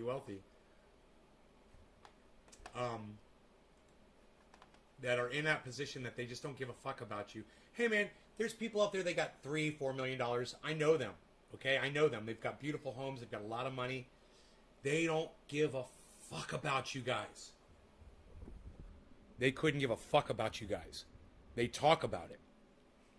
They discuss it among themselves. They accept me into their little fucking circle, the millionaire club, and they talk about it. And I just sit there and let them talk just so I can hear what's going on inside their minds, because it's so shocking. Do you want to know what you guys are to the wealthy?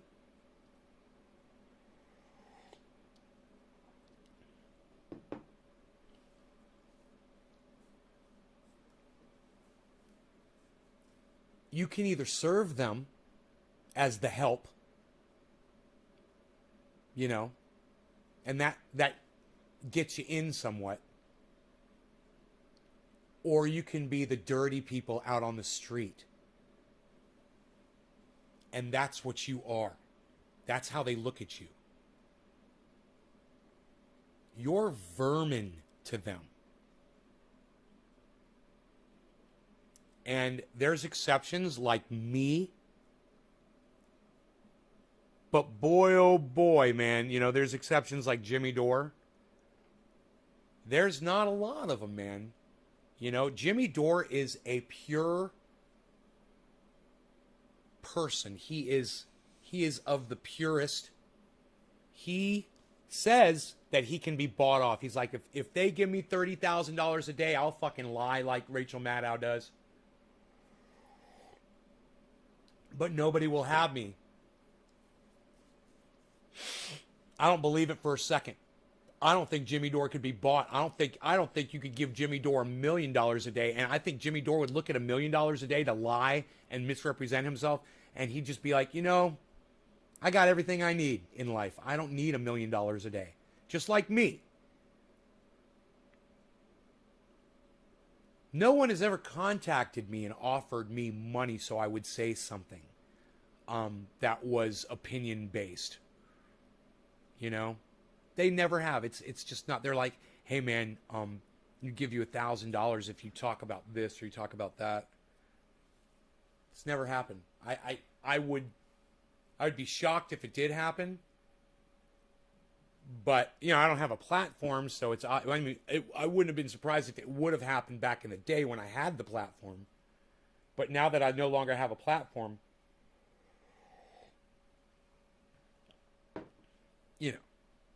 It's not worth anybody's money. Their message isn't going to get heard by it. And that's what's so funny is so many people come in here, so many little trolls and they think that posting things in here or talking to me about certain, like somehow it's going to make it, like people are going to hear it. Like they treat me, some of the trolls treat me like I'm famous. They treat the podcast like it's viewed by millions of people. And they're going to reach so many people. And I'm like, you realize nobody fucking sees these.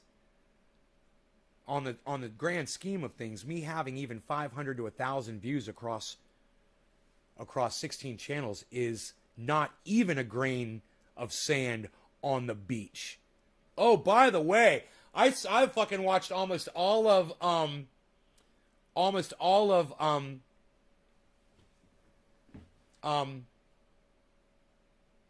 Edge of Tomorrow last night again. I fucking love it while I was cleaning the house. But I sat down with Rogie and watched a good part of it. Man, what a great fucking movie. It's so great. It's a great movie. It needs to be watched over and over and over again. Just like, you know, just like Groundhog's Day should be watched over and over and over again.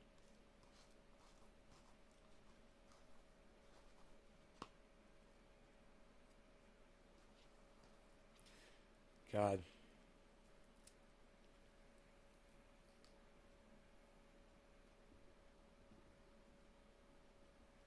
I mean, I think, yeah, is that what it's called? Edge of Tomorrow with Tom Cruise? Dude.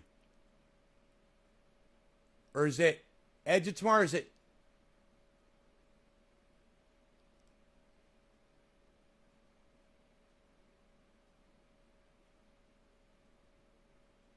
that what it's called? It says live, die, repeat in the title. It says Edge of Tomorrow, live, die, repeat, or something like that. Or play, die, repeat. I don't know. Dude, if you guys have not seen this fucking movie,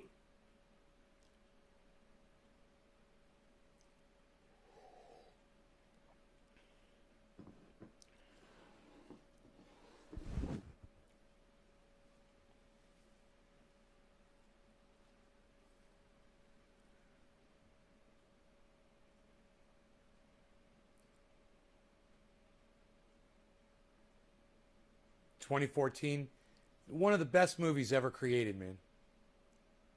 All around. The plot, right? The amount of thought that goes into exactly how it's all supposed to work. It actually works fairly well. The plot. Usually stuff like that, they kind of lose it near the end of the movie or whatever. But when you think about what they're saying is going on and everything. It all pretty much fits together and makes sense. And it's hard to make something like that make sense because it's impossible. But at the same time,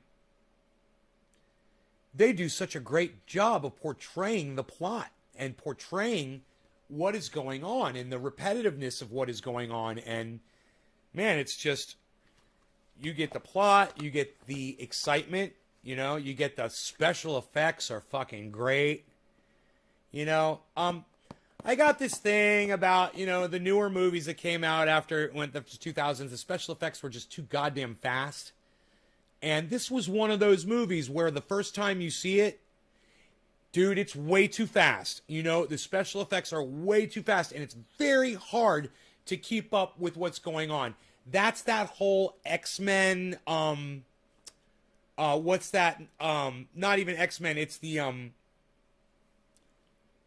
I want to say Autobots. Those, you know, when those things were fighting, when those Autobots and shit were fighting, Transformers. Those fucking Transformer movies. You can't keep up with the action. The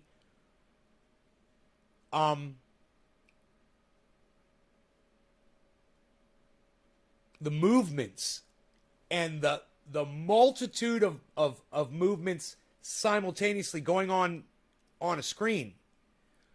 You can't, you're like, what just happened? Where I don't even know where I'm at now. You know, it's like, it's so fucking confusing sometimes. There's a lot of movies that are like that. They don't do a very good job of portraying the flow of the event that is taking place. And then there's older movies where it was just obvious where you were and what was going on. And you know, maybe that level of speeded up shots is adds to the confusion and excitement for some people. But I think that's more for sheep people. They're like, oh, yeah, it's lots of bright lights. It's like people that like fireworks. You know, boom, boom, boom, you know, it's like, okay, how many fucking, you know, for someone like me, we're actually trying to keep up with what's going on. We don't just need flashing lights and noise to keep us occupied. We're trying to keep up with what's going on. I mean, we're literally, some people like me, like I used to go to movies with girlfriends that wouldn't pay attention during the movie. And I'm like watching this movie for the first time. I'm thinking I'm never going to see the movie again. You know, I'm seeing it in the theater. I don't want to miss a fucking word. I go to a movie and I'm like this, you know? And if there's a scene that's a long, drawn out, obvious, they're panning across the thing or whatever, and that would be the moment, you know, to if you're trying to whisper something or whatever. But for the most part, man, I am just boom. And I had ex-girlfriends, man, we'd go to a movie and they literally just weren't paying attention. So we would get like halfway through the movie and then they'd start asking me all these questions that you know all the answers to because you were paying attention and they weren't. So you answer all of it and you're like, okay, what's going on here is they were already in there one time. Now they're all come back in there. That's why they all know what's going on. Oh. You've watched Edge of Tomorrow 3 times? You need to watch it at least 20 times. That movie needs to be watched at least 20 times.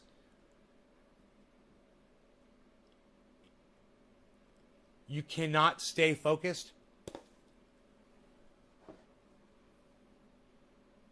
Maybe the boom boom and the bright lights helps keeps you focused, bro. Yo, DC, do you like fireworks displays, bro? Do you find them intriguing and always different?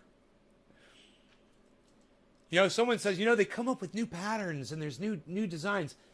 I'm like, oh, so it's always something different?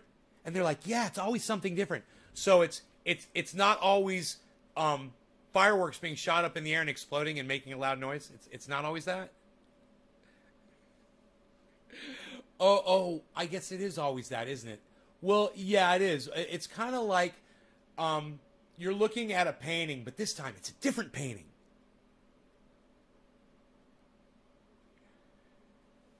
Yeah, it's how fucking boring fireworks are for me. I mean, I don't really go to museums and look at paintings. I don't mind, though. We've got a local museum here in the town of Lakeport, and I'm telling you, there's something in that museum. For you go walk every corner that you go into that museum, there's something that will grab you, and it is just part of the history of Lake County. And there are things there that are just amazing photographs and creations by the people that lived here long before this was ever spoiled, by America. But I don't like to talk about what happened to this county, man. As a massacre occurred here. It's horrible. No, Josh G, I've never seen the movie Rockstar with Mark Wahlberg. I have not. Every firework shot in America represents murdering our allies. Every firework shot in America represents murdering our allies. Nobody really thinks about that. Huh.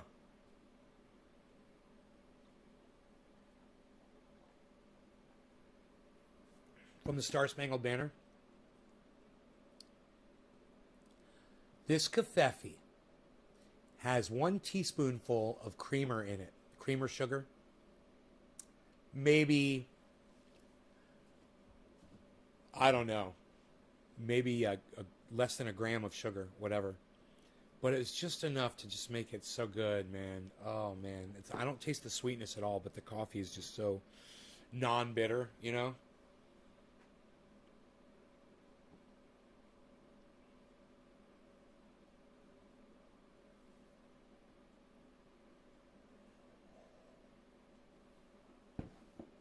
My cat wants me to feed him. He's outside because he's a dirty little fuckstick. He goes out there and rolls around in the dirt, and then he comes inside and drags his dirt all through the house. Did you get clean yet, buddy?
Mark was tripping on acid. That was so funny. If he was tripping whenever I was yelling at him and that fucking gave him a bad trip. Oh, that'd be so funny. Man, fuck those heavy drugs, bro. I hate that shit. Not for me.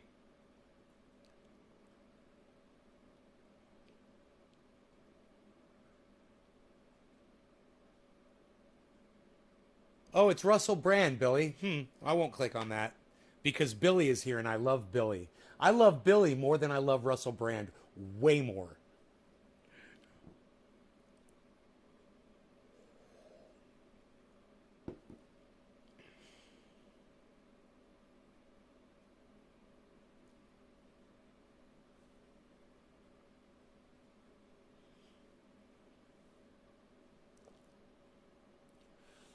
Hey, Billy, though.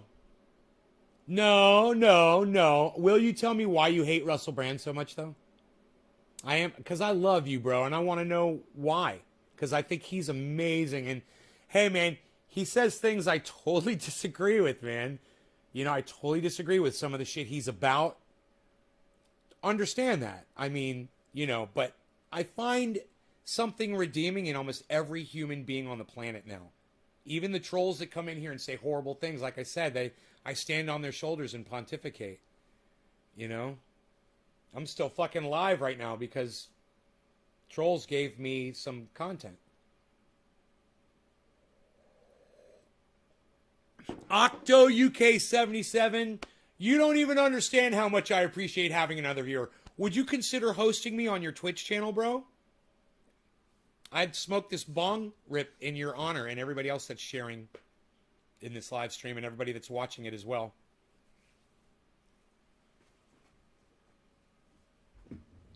I mean, I find redeemable stuff in Ben Shapiro. I find redeemable stuff in, you know, I can't say I find anything redeemable in Mark Dice or Steven Crowder, who I think are the exact same person. I think Steven Crowder and Mark Dice are the same person, on different days of the week.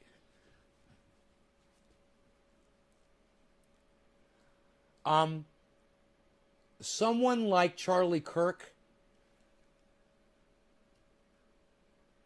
I find something redeemable about Ben Shapiro, but someone like Charlie Kirk, man, it's hard for me to find.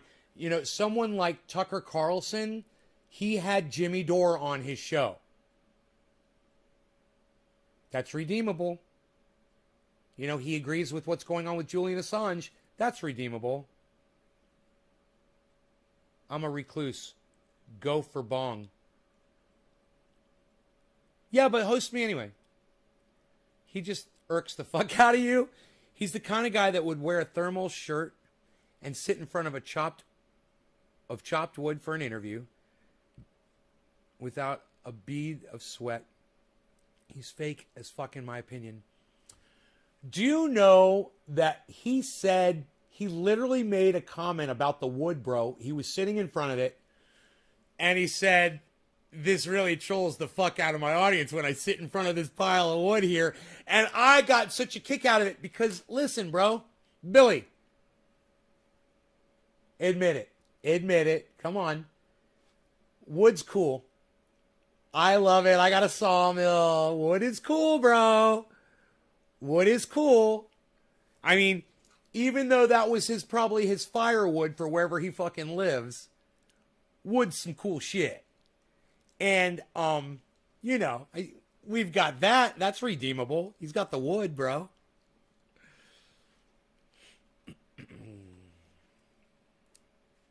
What was just that he was talking about the biggest wealth transfer in history causing rage and a rage rise. I wanted to hear him speak about that, but I wanted you to listen to it as well. If you're not that disgusted by him that you can't listen, I might not listen to the whole thing. I just want to hear the gist of what he's saying probably and maybe move on to something else. But I am kind of curious. If I had a stream, I'd host you, but for now, I will just chill with you. Octo. Oh, you can't do it? Okay. All right.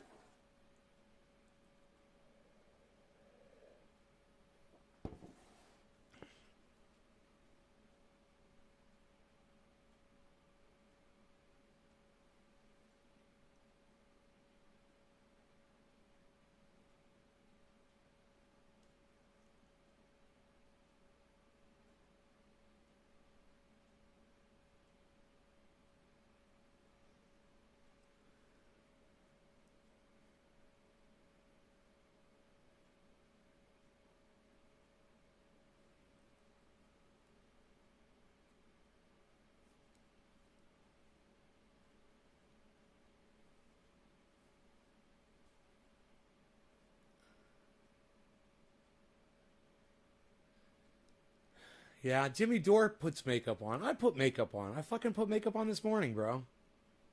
I use makeup. I keep it real, but I know people don't want to look at little red spots on my fucking face either, you know? And every once in a while I get one, man, and I'll try to cover it up so it doesn't distract you guys. I'll use makeup, not like Jimmy Dore does. I mean, Jimmy Dore puts it, he fucking, and so does Graham Elwood, man. They put fucking, I guess that's called base, or you would know. Billy, you know what that's called. It's like a pre-makeup. It gets the shine off your face. I think they call it base or something. But Graham Elwood does it. Jimmy Dore does it. It's fucking hilarious. I don't do that. I fucking do fucking touch-up work, man. I do like touch-up work. Makes an even skin tone. Yeah. I don't do that. You guys get my skin tone with all the beauty of the tonalities of it. But if I got a fucking cyst or a zit, man, it usually gets a dab. Just a little dab. A little dab of some cover up, some C4. A little bit of C4 my sister gave me years ago. I still got it. I'll use a Q-tip or something. And I'll just dab it on.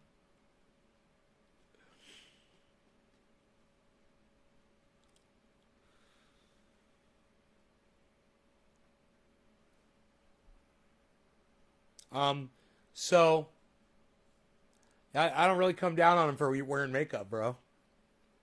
For podcasting, I mean, it's his job to look good. That's what he's doing. He's putting his face out there. His face got to look good.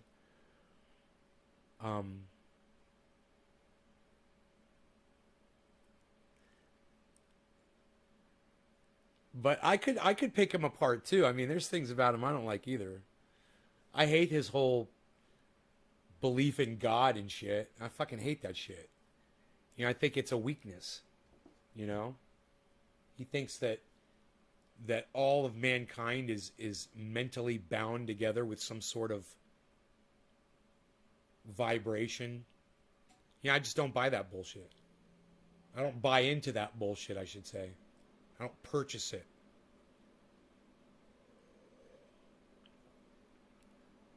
The salicylic acid? Oh, you do skin peels, bro? Really? J-Bone, $3. Thank you, bro.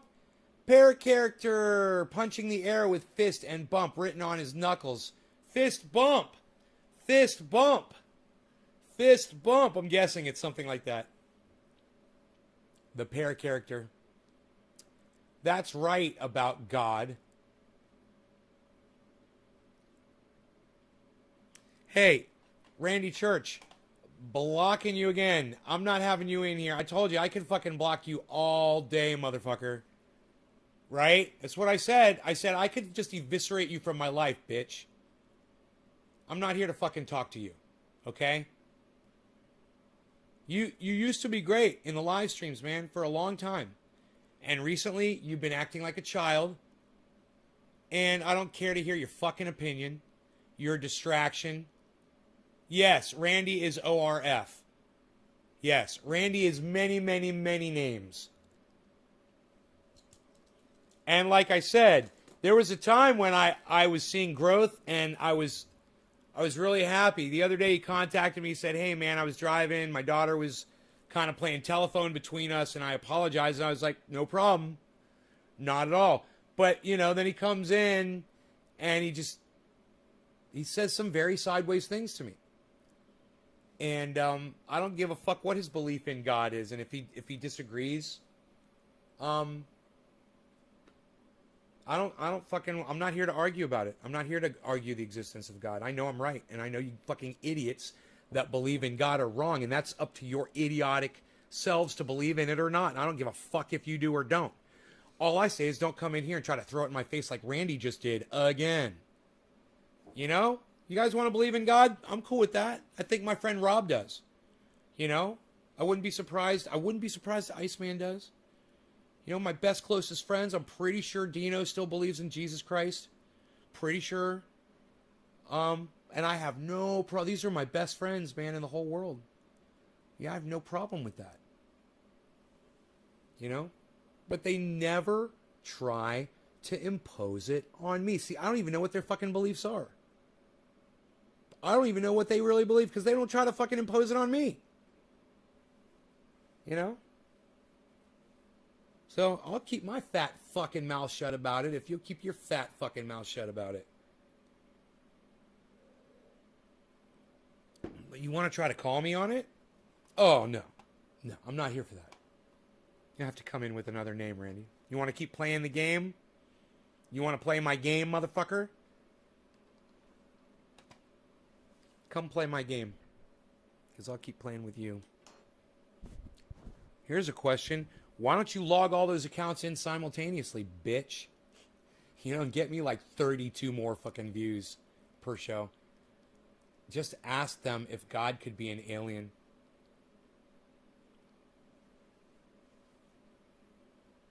Dude, the whole thing about the simulation thing,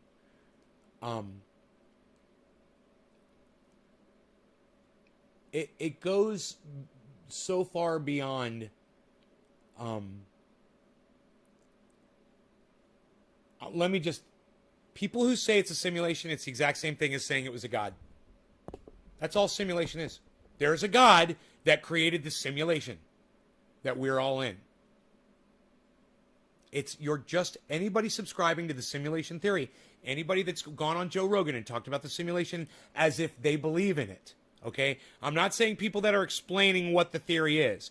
I'm saying people who subscribe to that bullshit, you're just as stupid as every religious moron out there that thinks that their God is the right God, but everybody else's God isn't.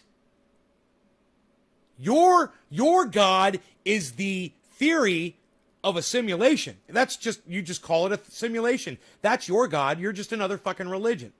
Just like these flat earthers, their God is a flat earth. You know? Gods come in all shapes and sizes, but the one thing that they all share in common is none of them exist and they're all a fucking lie. I will smoke to that.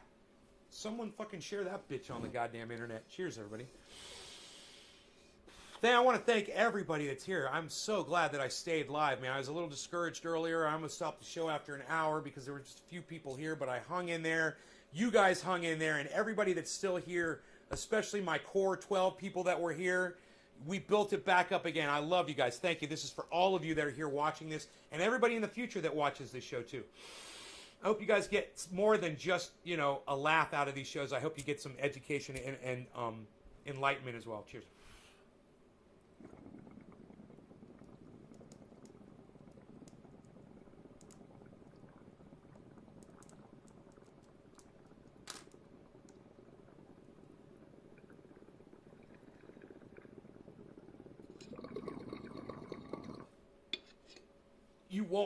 You won't get splashed back on that. It's beautiful. It's a beautiful thing.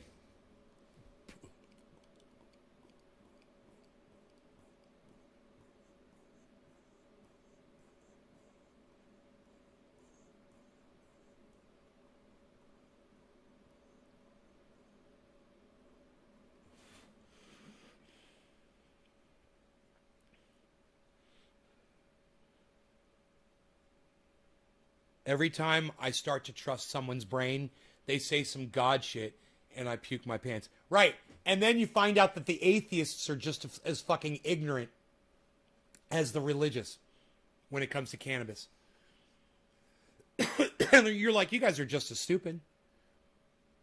You know, you guys are just as fucking ignorant.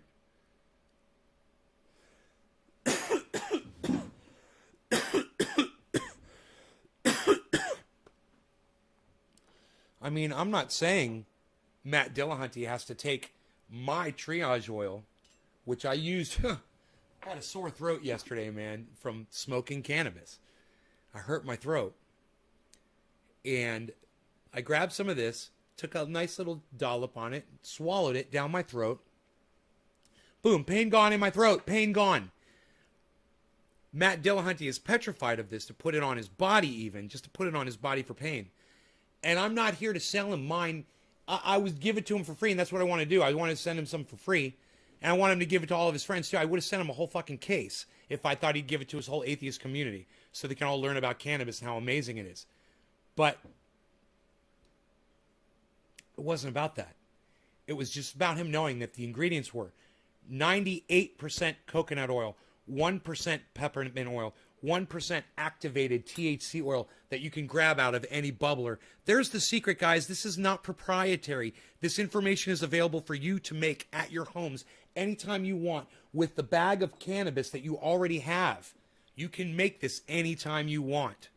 You know, just buy more cannabis next time. Get a fucking whole ounce instead of a quarter. You know, you'll have plenty to make your own fucking oil. You know, get some concentrates from the dispensary. Make some concentrate. Decarboxylated to 275 degrees for 5 to 10 minutes. The THC oil. And then it's ready to be pre-mixed with the coconut oil. And then mixed into the amount that all the amounts are available at triageoil.com, naysgarden.com, trendyasdabbers.com. All the information is out there. It's all free, and I'm not trying to make a penny off of any of you. It just so happens that I had 3 giant orders go out of jars that were relative in size to this jar as compared to this one. More like this. They weren't this big, but this is probably this might be a 64. It was probably half this size, like a 32. This might be a 64. I wouldn't be surprised.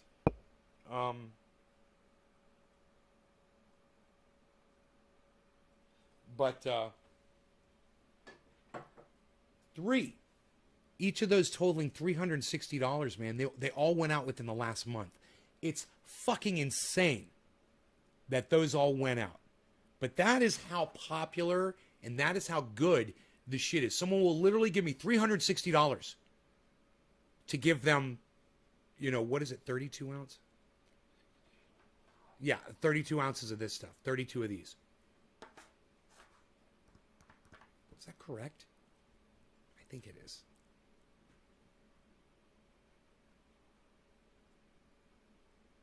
High alcohol liquid to extract concentrate. No, Octo UK 77. You can just get the keef, bro. You could just grab buds like this, and you could just shake them inside here, and you get this keef at the bottom. See that keef? You could separate that out with a screen, you know, like even like a silk screen or a stocking, you know. You can separate the keef out on a mirror. Take that keef, heat it up inside a frying pan with a little bit of coconut oil, melt it down, melt it together, get it to 275 degrees just for a few seconds, actually, because it's a small amount. Boom, there's your active ingredient. 15 drops. 30 drops.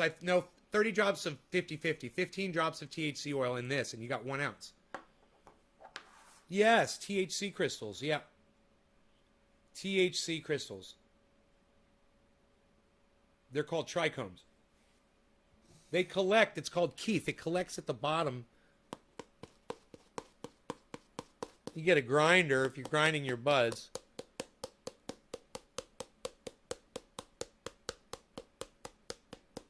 I could probably just do this.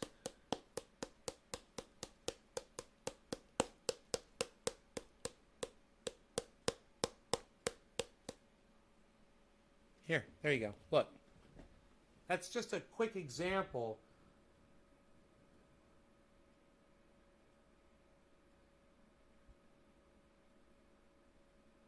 At the very bottom there, if you look at the very bottom, hold on. You see there's just a tiny layer.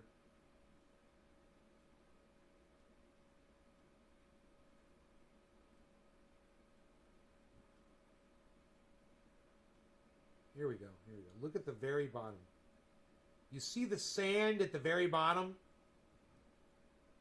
That's not sand. Those are crystals. That's literally keef at the bottom of this container. You just, all you'd have to do after doing that is reach in here with your hand and just pull all the flour out. Pull all the flour out very carefully and put it in another container. And what you got left down there, you pour that onto a silk screen over a mirror. And the sand, the trichome heads will fall through the silk screen onto the mirror. And all that flour you could put back in your flour thing. And literally, you just have, if you guys start using these, I mean, if I showed you the True Black container, because I'll bet you this one's going to be full of fucking keef. Look at this one. Look at this one, guys. Uh-oh. Hold on a second. I just accidentally shut my monitor off. Let me just check the power. The power button, the power cable was loose. Dude, this little bed I made for Rogan is so fucking cute. The cat's laying on it right now. I need to get a photograph of it. All right, here, check this out, guys.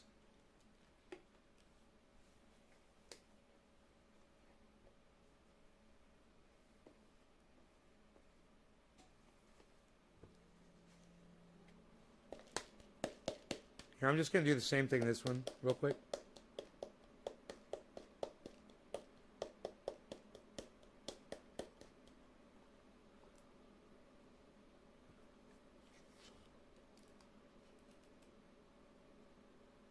Look at the sand at the bottom of that.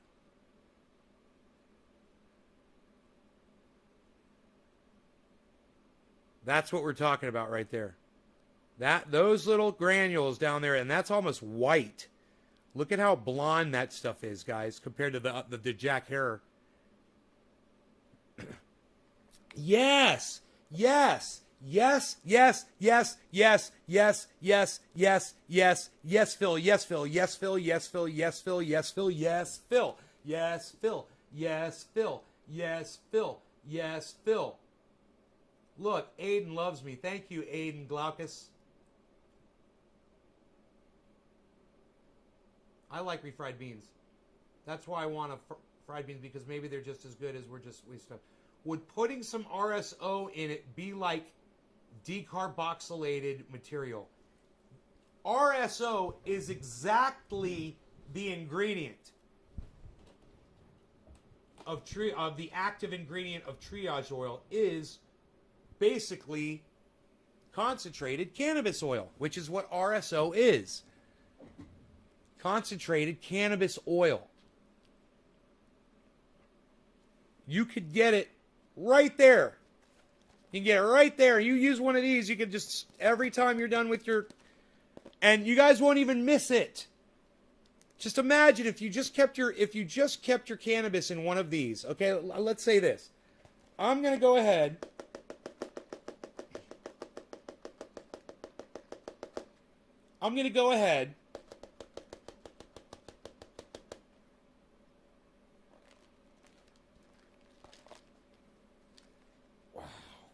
Wow.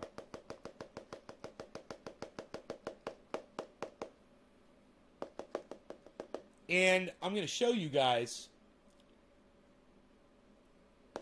how easy it is. Now, this is my point here, and I want you to pay close attention. If you buy a cannabis bag from somebody, once a week or once a month or whatever, and you keep it in the bag, or you keep it in the dispensary thing that it comes in, right? And you smoke out of that. I propose that you guys all get one of these, a plastic container. Keep your cannabis in this, right? Now, when you need shake and whatever, you pull the shake right out, but don't ever empty everything out of it. Always leave the bottom, the very bottom. Just leave that in there, but keep refilling it, keep refilling it, keep refilling it. That's what I've done with these. And over time, you're not going to get this after one bag, but after several, after you keep storing it in this, you're just going to build up keef at the bottom there, and you can mix that with coconut oil in a frying pan and make the base for triage oil. Then all you need is peppermint oil and coconut oil, and you guys can buy that stuff anywhere.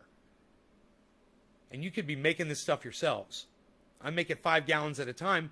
I buy a 5-gallon bucket of coconut oil, and it's not that expensive. I got another one downstairs. I got to go open the box and bring it up here because it's time to make a new 5-gallon.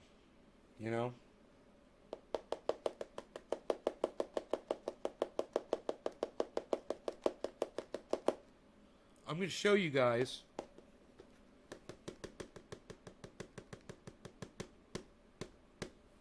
how easy this stuff is to collect, okay?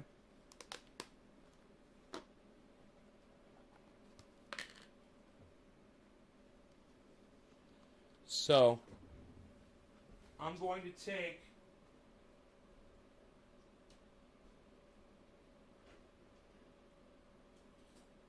a spoon and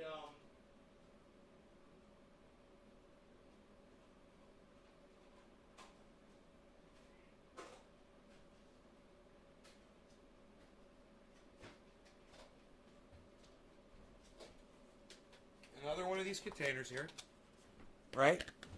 Clean one. I'm going to take a spoon, right? And I'm just going to use the spoon so I can do this fast.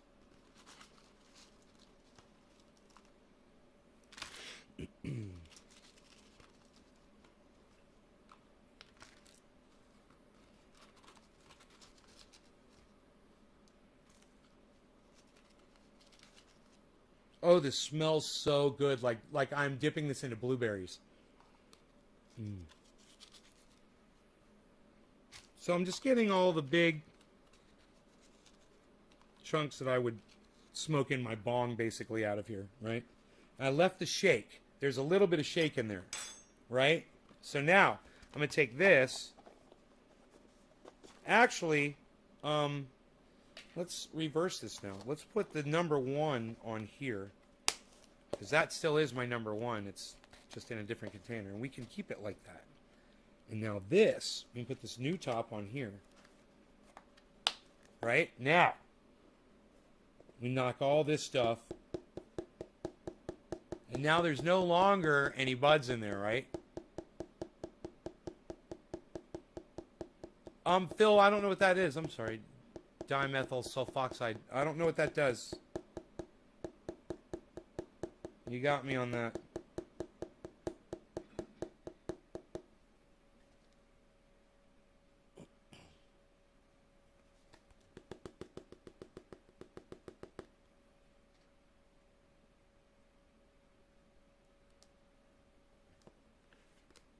Okay, now untake my spoon again, and this is still like basically keef free. You could roll a doobie with this, you know. This would be get you so fucked up, because it's the bottom where there was keef and stuff, and it's all mixed together. I don't smoke doobies though, for the most part, so. Oh, it smells. It smells so good. I just kind of had like a moment there. I don't know.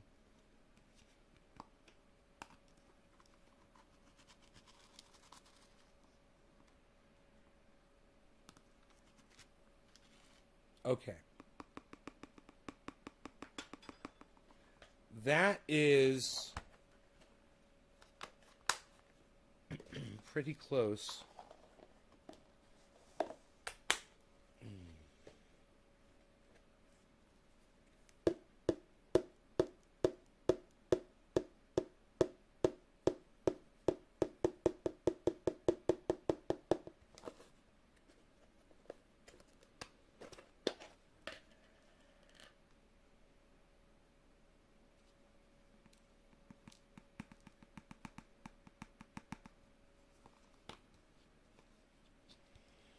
Look at the sand at the bottom of the dish. Not the very bottom, but right in the center.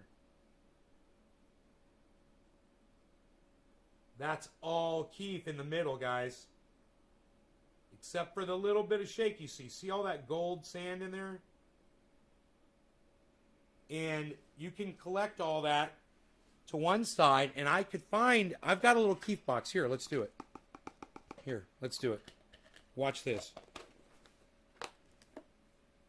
I've literally got a keef box sitting right next to me. So you can buy these.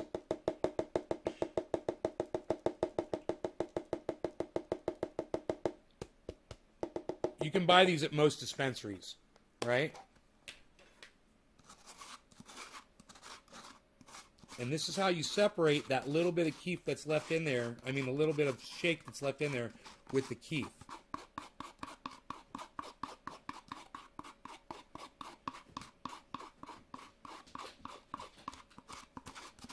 Rogan thinks I'm eating.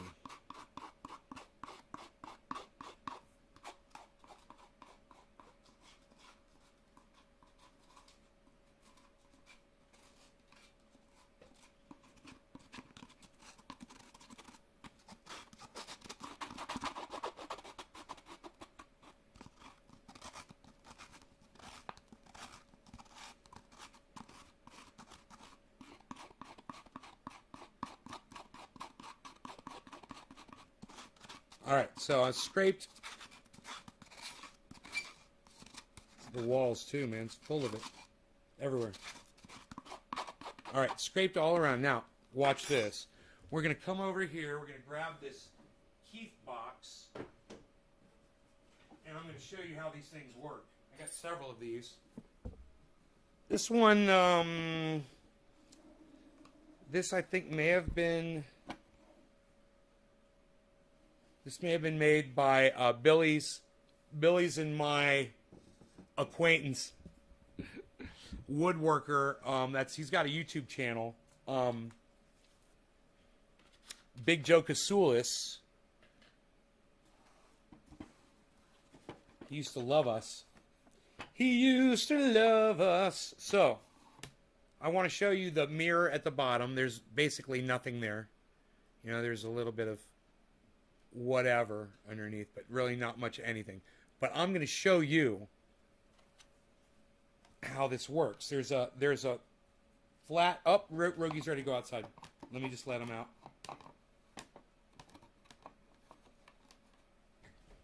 There's a screen, like I told you, use like a silk screen. There's literally a screen in this Keith box. It's a level above. It's a level above the glass, right? And I'll turn this around and I'll show you how it works. So you've got this screen. It's removable.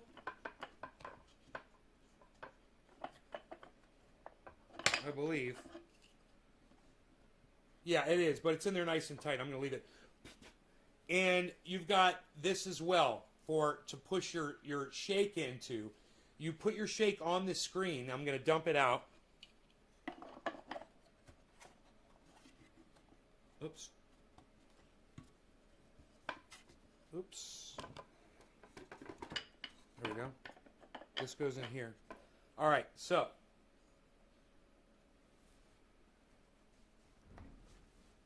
Big Joe Kasoulis! So, you need like a razor blade or a credit card, you know, and then this goes in here like that, and then you take your material and you just pour it out, okay? And now you make sure that your screen is closed, and now you could take I've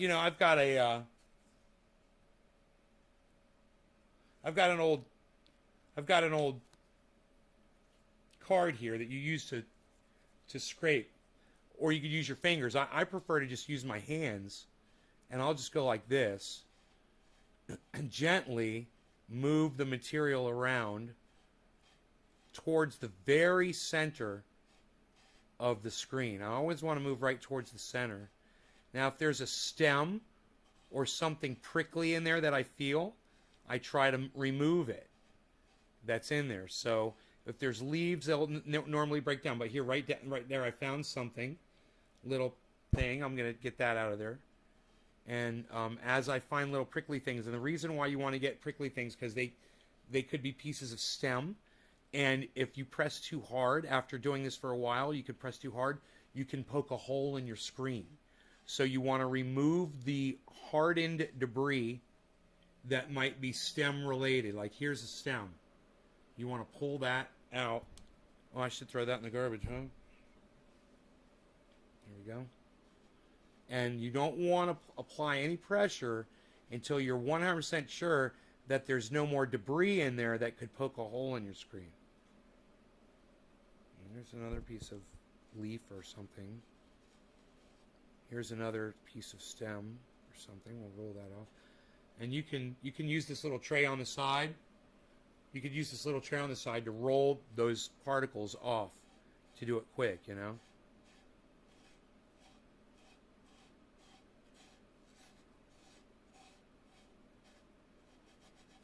And then just a nice rubbing. Now, we talked about the pollen pail the other day. The pollen pail was an invention from my buddy, Kaya King. And the pollen pail, and now look, watch, I'm going to tap it.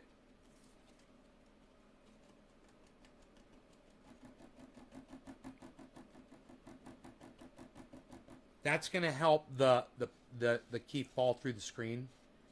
And remember, I'm moving towards the center because I want everything to just pile up right there in the middle. On the when we pull the glass off, there should be a nice little pile of keef there.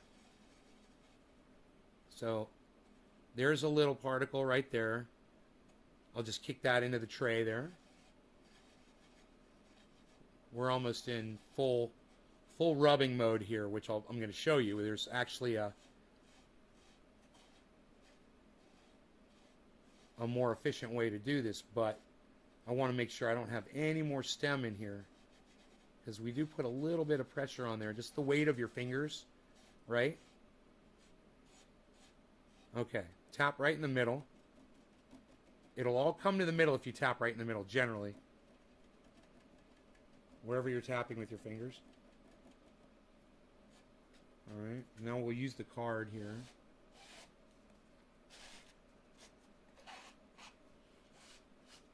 Alright, like that.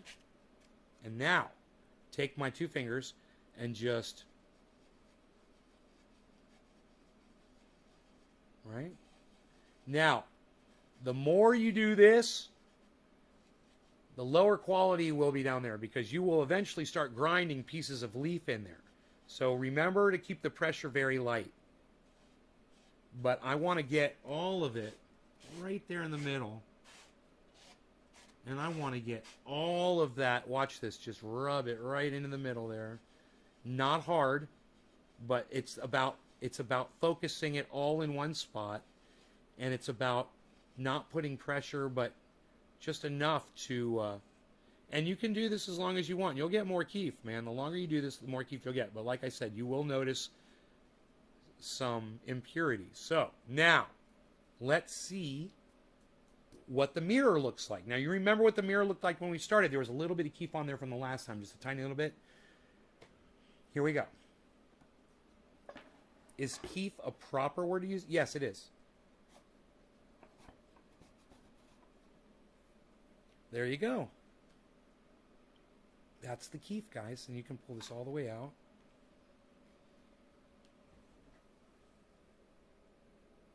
From that little bit of cannabis flower, guys. But that was because this was over time, right? Won't that be fun to put on my bowl right now? I've got a razor blade right here.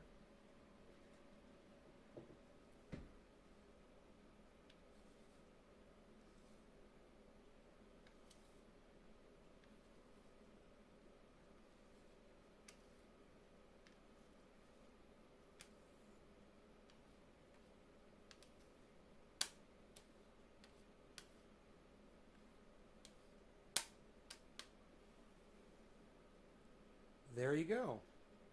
We've extracted the keef that easily out of our cannabis. Now this can now be easily put into a frying pan at 275 degrees with coconut oil, decarboxylated and mixed into the coconut oil, so that you can take that 50-50 and take the 50-50, 30 drops of it, and make 1 ounce of triage oil. All you need is 10 drops of peppermint oil, 8 drops of peppermint oil, I think it is.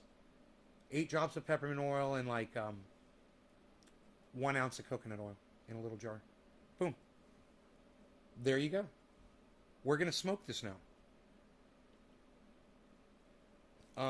And another cool thing is, now your buds are all nice and clean. You don't have all that stuff down at the bottom, except, some shake. But you take that shake, and that shake will just make more keef, and you can just keep going with the shake like that. That's something you can do with your shake. If you don't smoke doobies, you can make concentrated cannabis out of it. Concentrated keef. A little keef box is really easy to find on the internet. You can find them very, very, very, very, very inexpensive. They come in all sizes. So you get a little keef box, like, it'll be just as effective as this big one. If you get a tiny one, here, I'll find you one right now.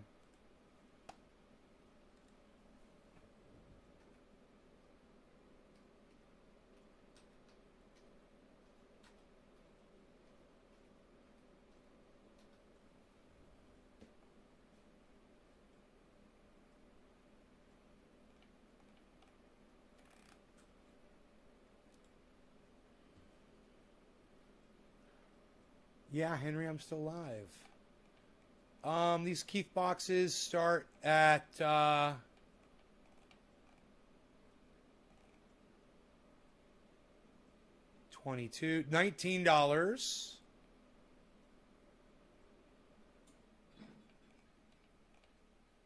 I found one for $19, guys. Here's one. Here's a press for, I wouldn't mind having that. Hash compress, pill press, mini silicone folding funnel. Dude, you could press fucking Keith. You know, you get a lot of this. And you press it down into these hash coins. It's cool. They've got those presses. They're $19, $18. So, Amazon's got a Keith box. There's a press for $14. There's a press for $14. They've got all kinds of really pretty Keith boxes. No one will know what they are. They just like pretty. They look like pretty boxes.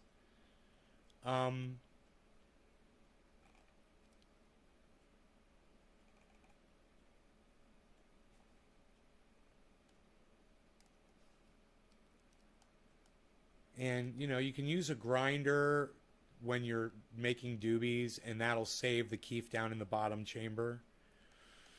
$19. That was the cheapest one, right? $19. It's beautiful. This $19 one is beautiful, and then everything else is more expensive than that. Why do people press keef? For a chunk of hash, man. You smoke it in a bowl or in a bong. People do that shit all the time. Psst. People do that shit all the time, pal. If you're making hash out of it, pressed hash.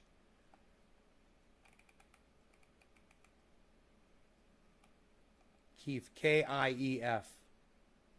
Keef. Always on top of my bowl first. Oh shit, you're still on. Okay, does that lower the quality of the actual flower by extracting the keef? Yes, it does lower the quality. You're taking the trichomes off of it. It won't get you as high. You won't stay as high as long. But you'll still get high. I mean, I bet you if you smoke this, I bet you're fucking gonna get high. That little bit of powder right there, oh yeah, man, that's smokable. But it's nowhere near as potent with this removed. I mean, look at this. Takes all the weight out of it, you know? That's the weight of what you're smoking.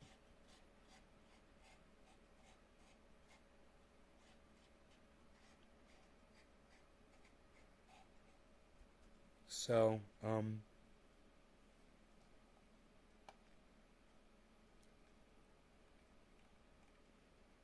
a lightweight, Nick. Bro, I'm going to show you guys. We're going to pack a bowl and we're going to put this on top, okay?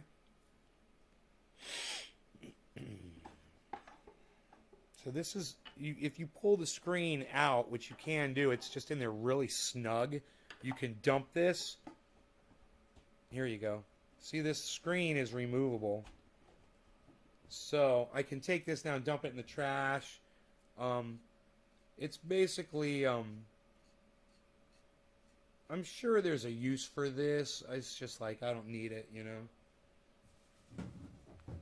And there's a lot more where that came from. I don't need a filler for a doobie, because I don't smoke them.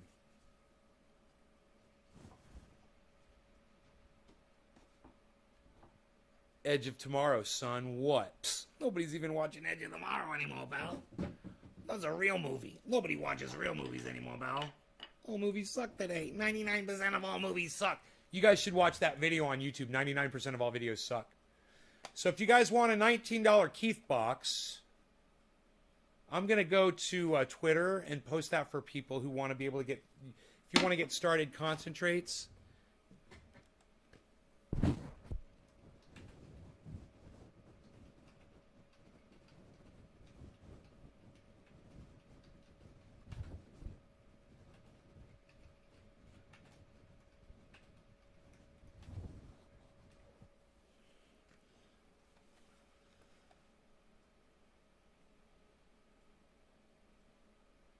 I wonder if it's going to give me an Amazon link. I'm trying to put it on Twitter, but it's not coming up with a link to the product. That's weird. Here, let me hit tweet and see what happens.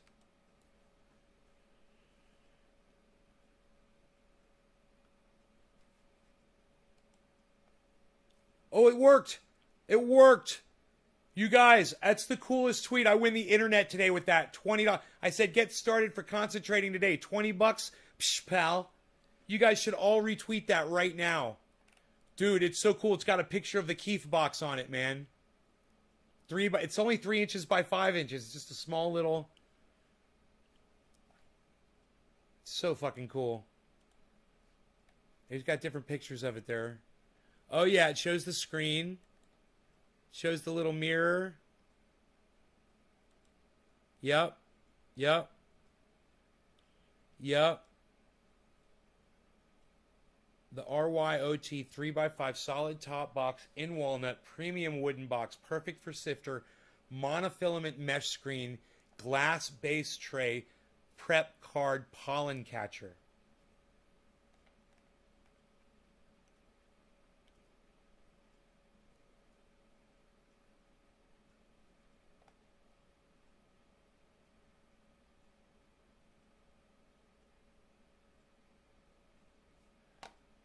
Dude. It's magnetic, man. It's got magnetic things so it stays shut.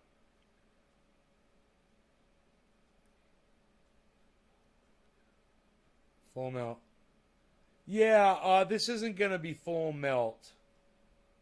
That's not going to be full melt. We could see. But I'm pretty sure that this...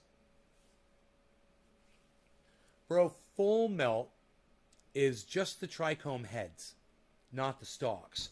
This is the heads, the stalks, and probably a whole bunch of fucking garbage. I've got a microscope. I can look. I'll tell you how much garbage is in here, okay?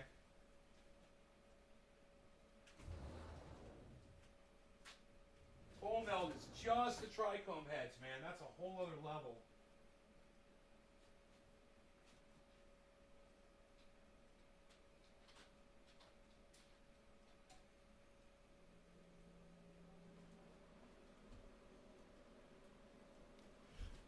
Okay, I'll tell you what I see.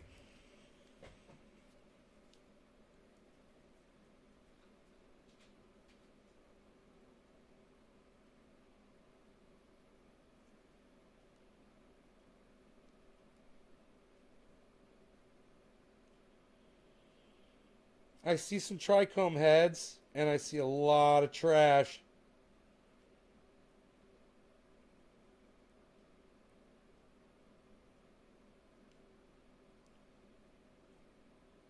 I see a lot of trichome heads.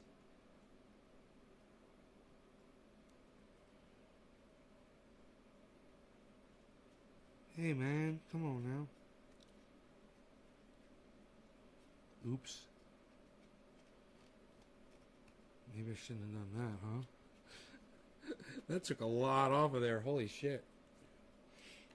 I see a lot of fucking trichome heads, but there's a lot of trash. You look at full melt, it looks like caviar. Just the eggs. That's all you see. Full melt under a microscope is going to be just trichome heads. This will never be fucking full melt. This is fucking garbage. If Bubble Man saw this, he'd fucking laugh. He'd fucking blow it off the goddamn tray. And be like, fucking go learn how to concentrate, son. Watch some of my videos. That's what Bubble Man would say.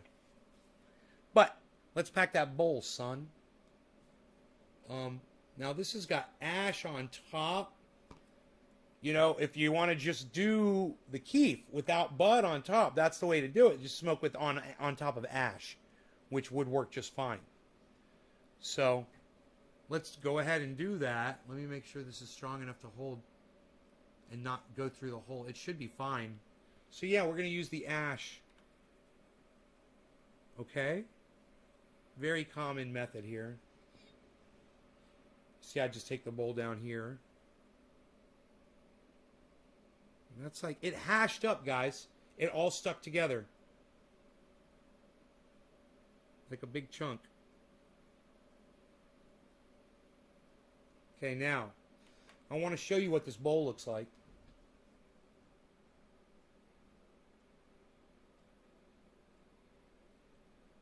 You can see the trash. All the shagginess in there, that's trash. But, you know, it's Keith.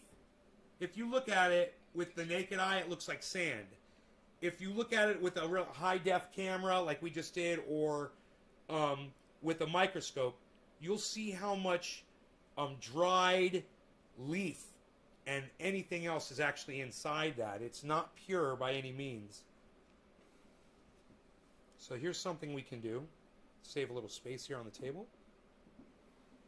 And just put that right there. Nice, nice. Put that right there where you guys can see it. Put this over here.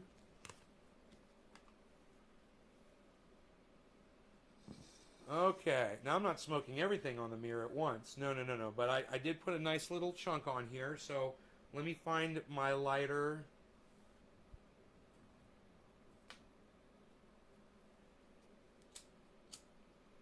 Okay, so you don't want to suck this through, so you don't want to hit it hard, because remember, it's not fully bud down there at the bottom. It's a little, but you want just the flames to hit the top, just the keep. So here we go. Cheers, guys.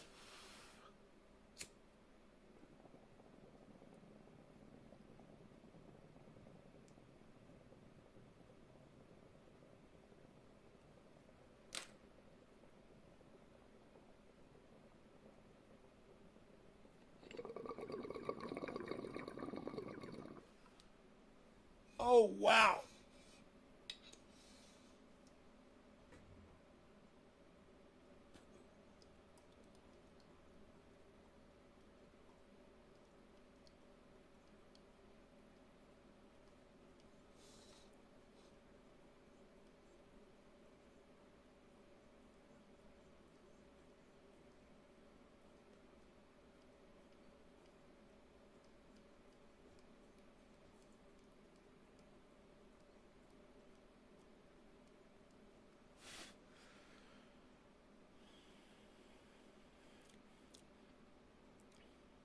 No, it tasted more trashy. It didn't taste disgusting, but I could taste that it wasn't a concentrate. It's not like hitting Pinoy stuff, you know? It's Keith is not the tastiest thing, and if you want it to be tasty, then you would go more to a finer screen that would give you less trash and more trichome heads. You won't get as much yield.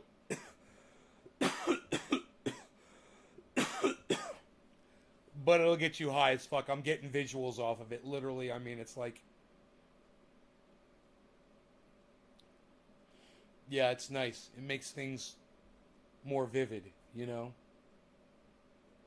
It makes things pronounced.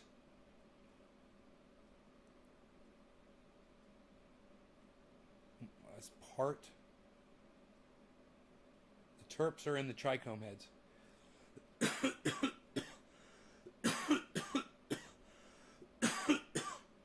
This stuff that Pinoy makes, that's trichome heads. You know? That's all that shit is.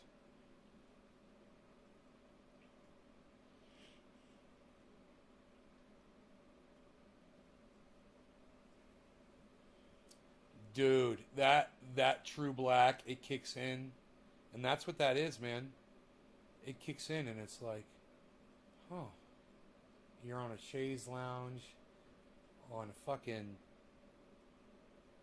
mountain looking over the trees with your trusty dog sitting next to you. You know? I'm there. Fucking 80 degrees outside.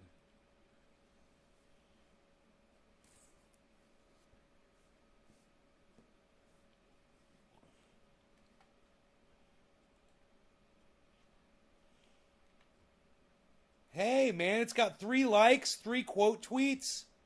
You guys are great. Thank you guys so much for that. I love you guys. Thank you, thank you, thank you, thank you, thank you.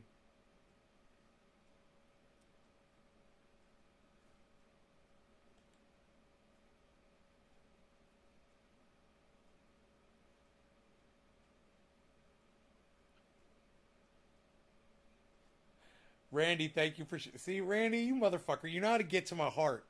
You guys that I block on the live stream, if you go on Twitter and you start fucking retweeting me, I'm going to have to unblock you. Fuck you, Randy. Fuck you.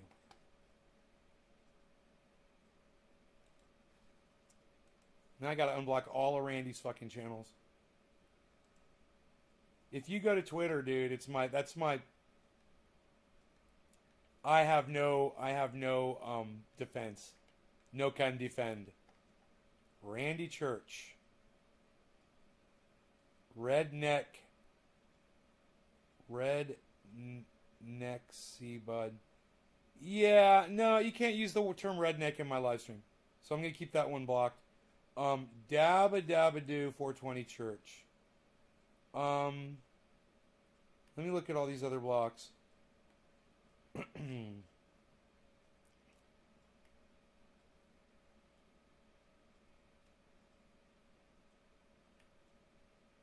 Trendy Philip Palazzolo unblocked.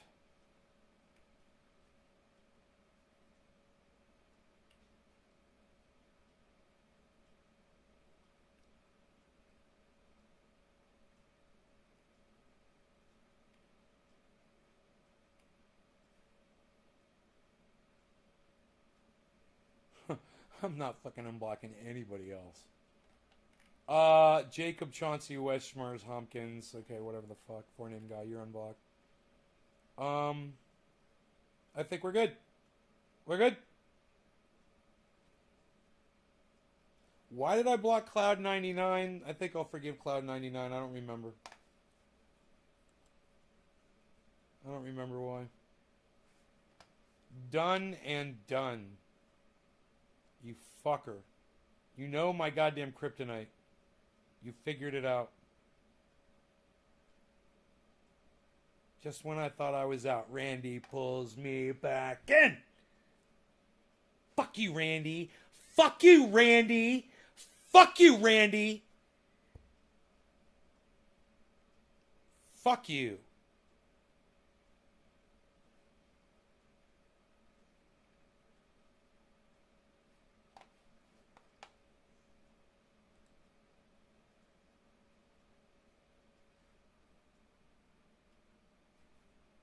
Flat out.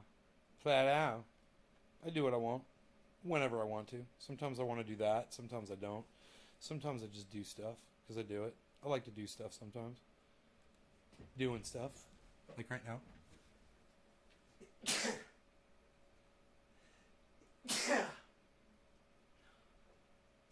That was my karate move right there. I know karate.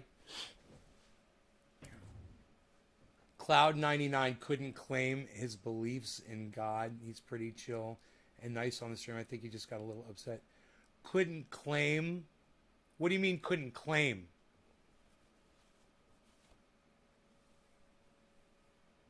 Couldn't admit that he believed in a God? Claim that his God, he's like, I'm not spiritual or no. I don't believe in any established religion. I was like, but you believe in a God.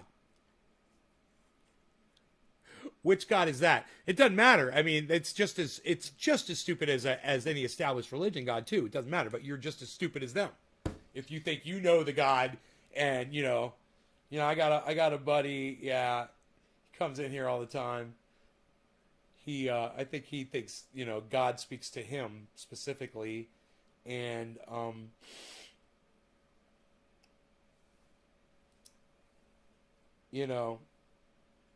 he's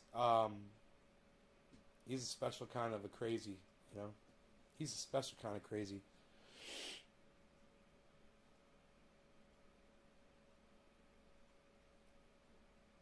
Yes, Josh, YouTube gives you the ability to block someone for 5 minutes. I never do it. You know why? Because if you go on Twitter and you start retweeting me and you want to be let back on the live stream, which is fine, and you start retweeting me, I will have the say of when you can speak. I'm not going to block you for 5 minutes. Fuck you.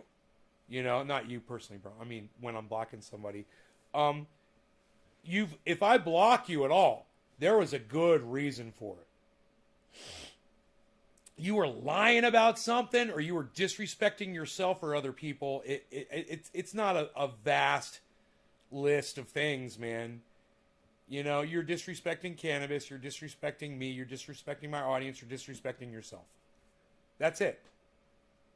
Which was it? You know? Because everything that you do on this live stream can be boiled down to one of those 4 fucking categories. Cannabis, me, the audience, yourself. It can all be boiled down to one of those.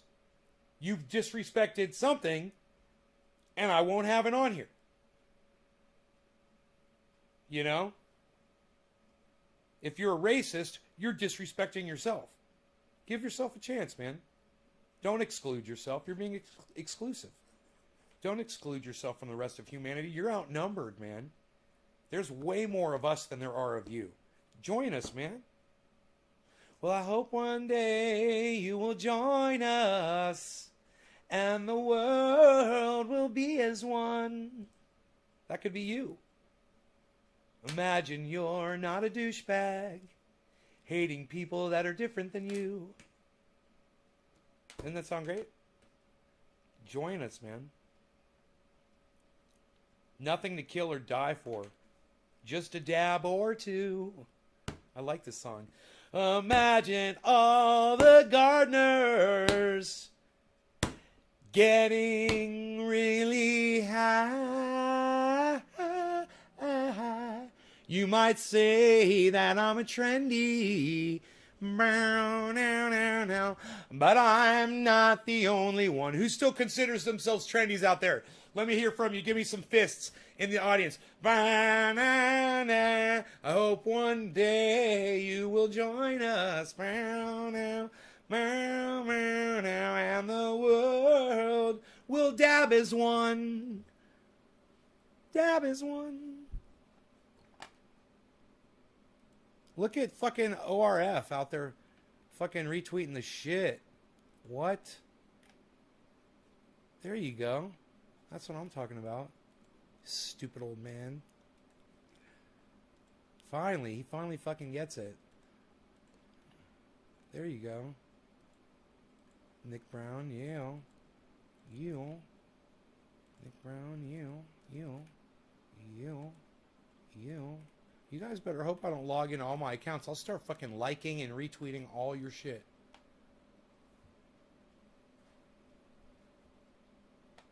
Dude, my whole fucking... I don't know what I clicked on. I clicked on something wrong.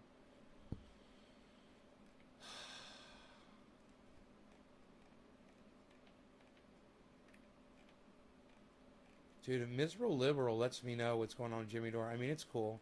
They got the box. They got the box. Jimmy Dore and Steph. They got the box. I thought Steph might be mad at me. I thought she might be, because she said something to me on the messaging and I didn't understand it. And I thought to myself, I hope she's not mad at me. I was like, well, she is. I'll never hear from her again, I'm sure, right? I heard back from her. She's not mad at me. I asked for an update. It's okay if she doesn't give it to me, but I asked her for an update on the unboxing. I was like, can I get an update on the unboxing, please?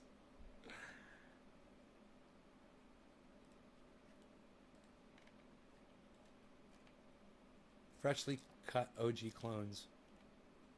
Yeah, you guys want to see the clones, man? Let's do a clone update every day. We'll do a grow update. You want to do a grow update? Yeah, I want to do a grow update. Who wants to do a grow update? You guys want to do a grow update? Who wants to do a grow update? Dude, those Keith boxes were $20 each. You know? I would love to buy like 50 of them and give them out as gifts. And just get... You know what I did when I went to the Cannabis Cup in Amsterdam? I called myself the King of Keith. You know, my whole thing was I was the Keith King. You know, I went into cannabis chat, and everybody be smoking flower, and I'd be smoking Keith, and I had a pill bottle, a pill container, you know, for every day of the week for 2 weeks, and every one was labeled with a Sharpie pen, and they were all different kinds of keefs from different strains. And I would sit there and I would do keef hits. That was before Trendy Ass Dabbers. You guys don't know about that, do you? I don't think I've ever talked about that on the live stream before. So yeah, that was a part of my life. I was the king of keef. And when I went to Amsterdam, I brought with me a whole bunch of, I made little things so my friends could all scrape buds and make their own keef. I made little things. I gave them out to all my friends in Amsterdam from Cannabis Chat. I can't even remember what the little device was. I can't remember how I made them. I know there was a screen or something. Cannabis Chat, hash bean. That's true.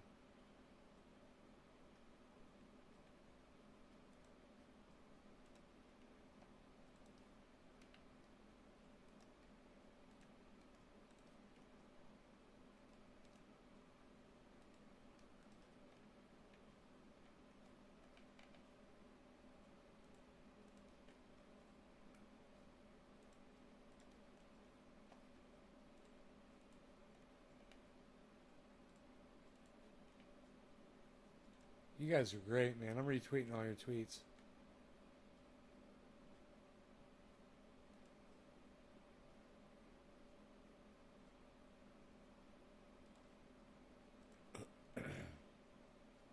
Mikey the Marxist.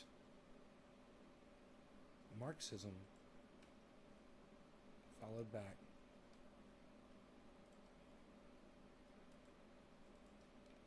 Dude, I can't keep up with all this. You're tweeting me so much and retweeting me. Oh my god, this is great. Holy shit, I'm trying to like and retweet all this shit.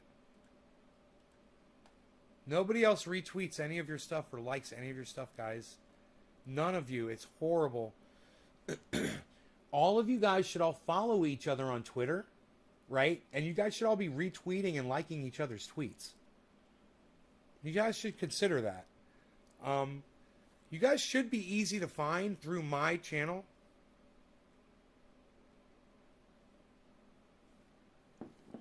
Octo UK 77. That's okay, buddy. Are you my one guy on Twitch? It's cool. You can hold Twitch down, brother.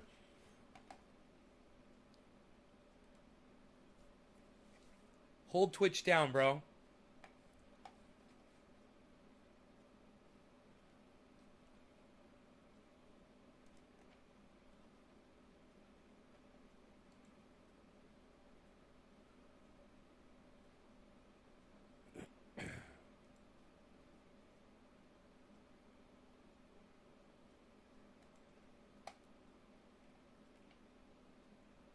Bob Reed.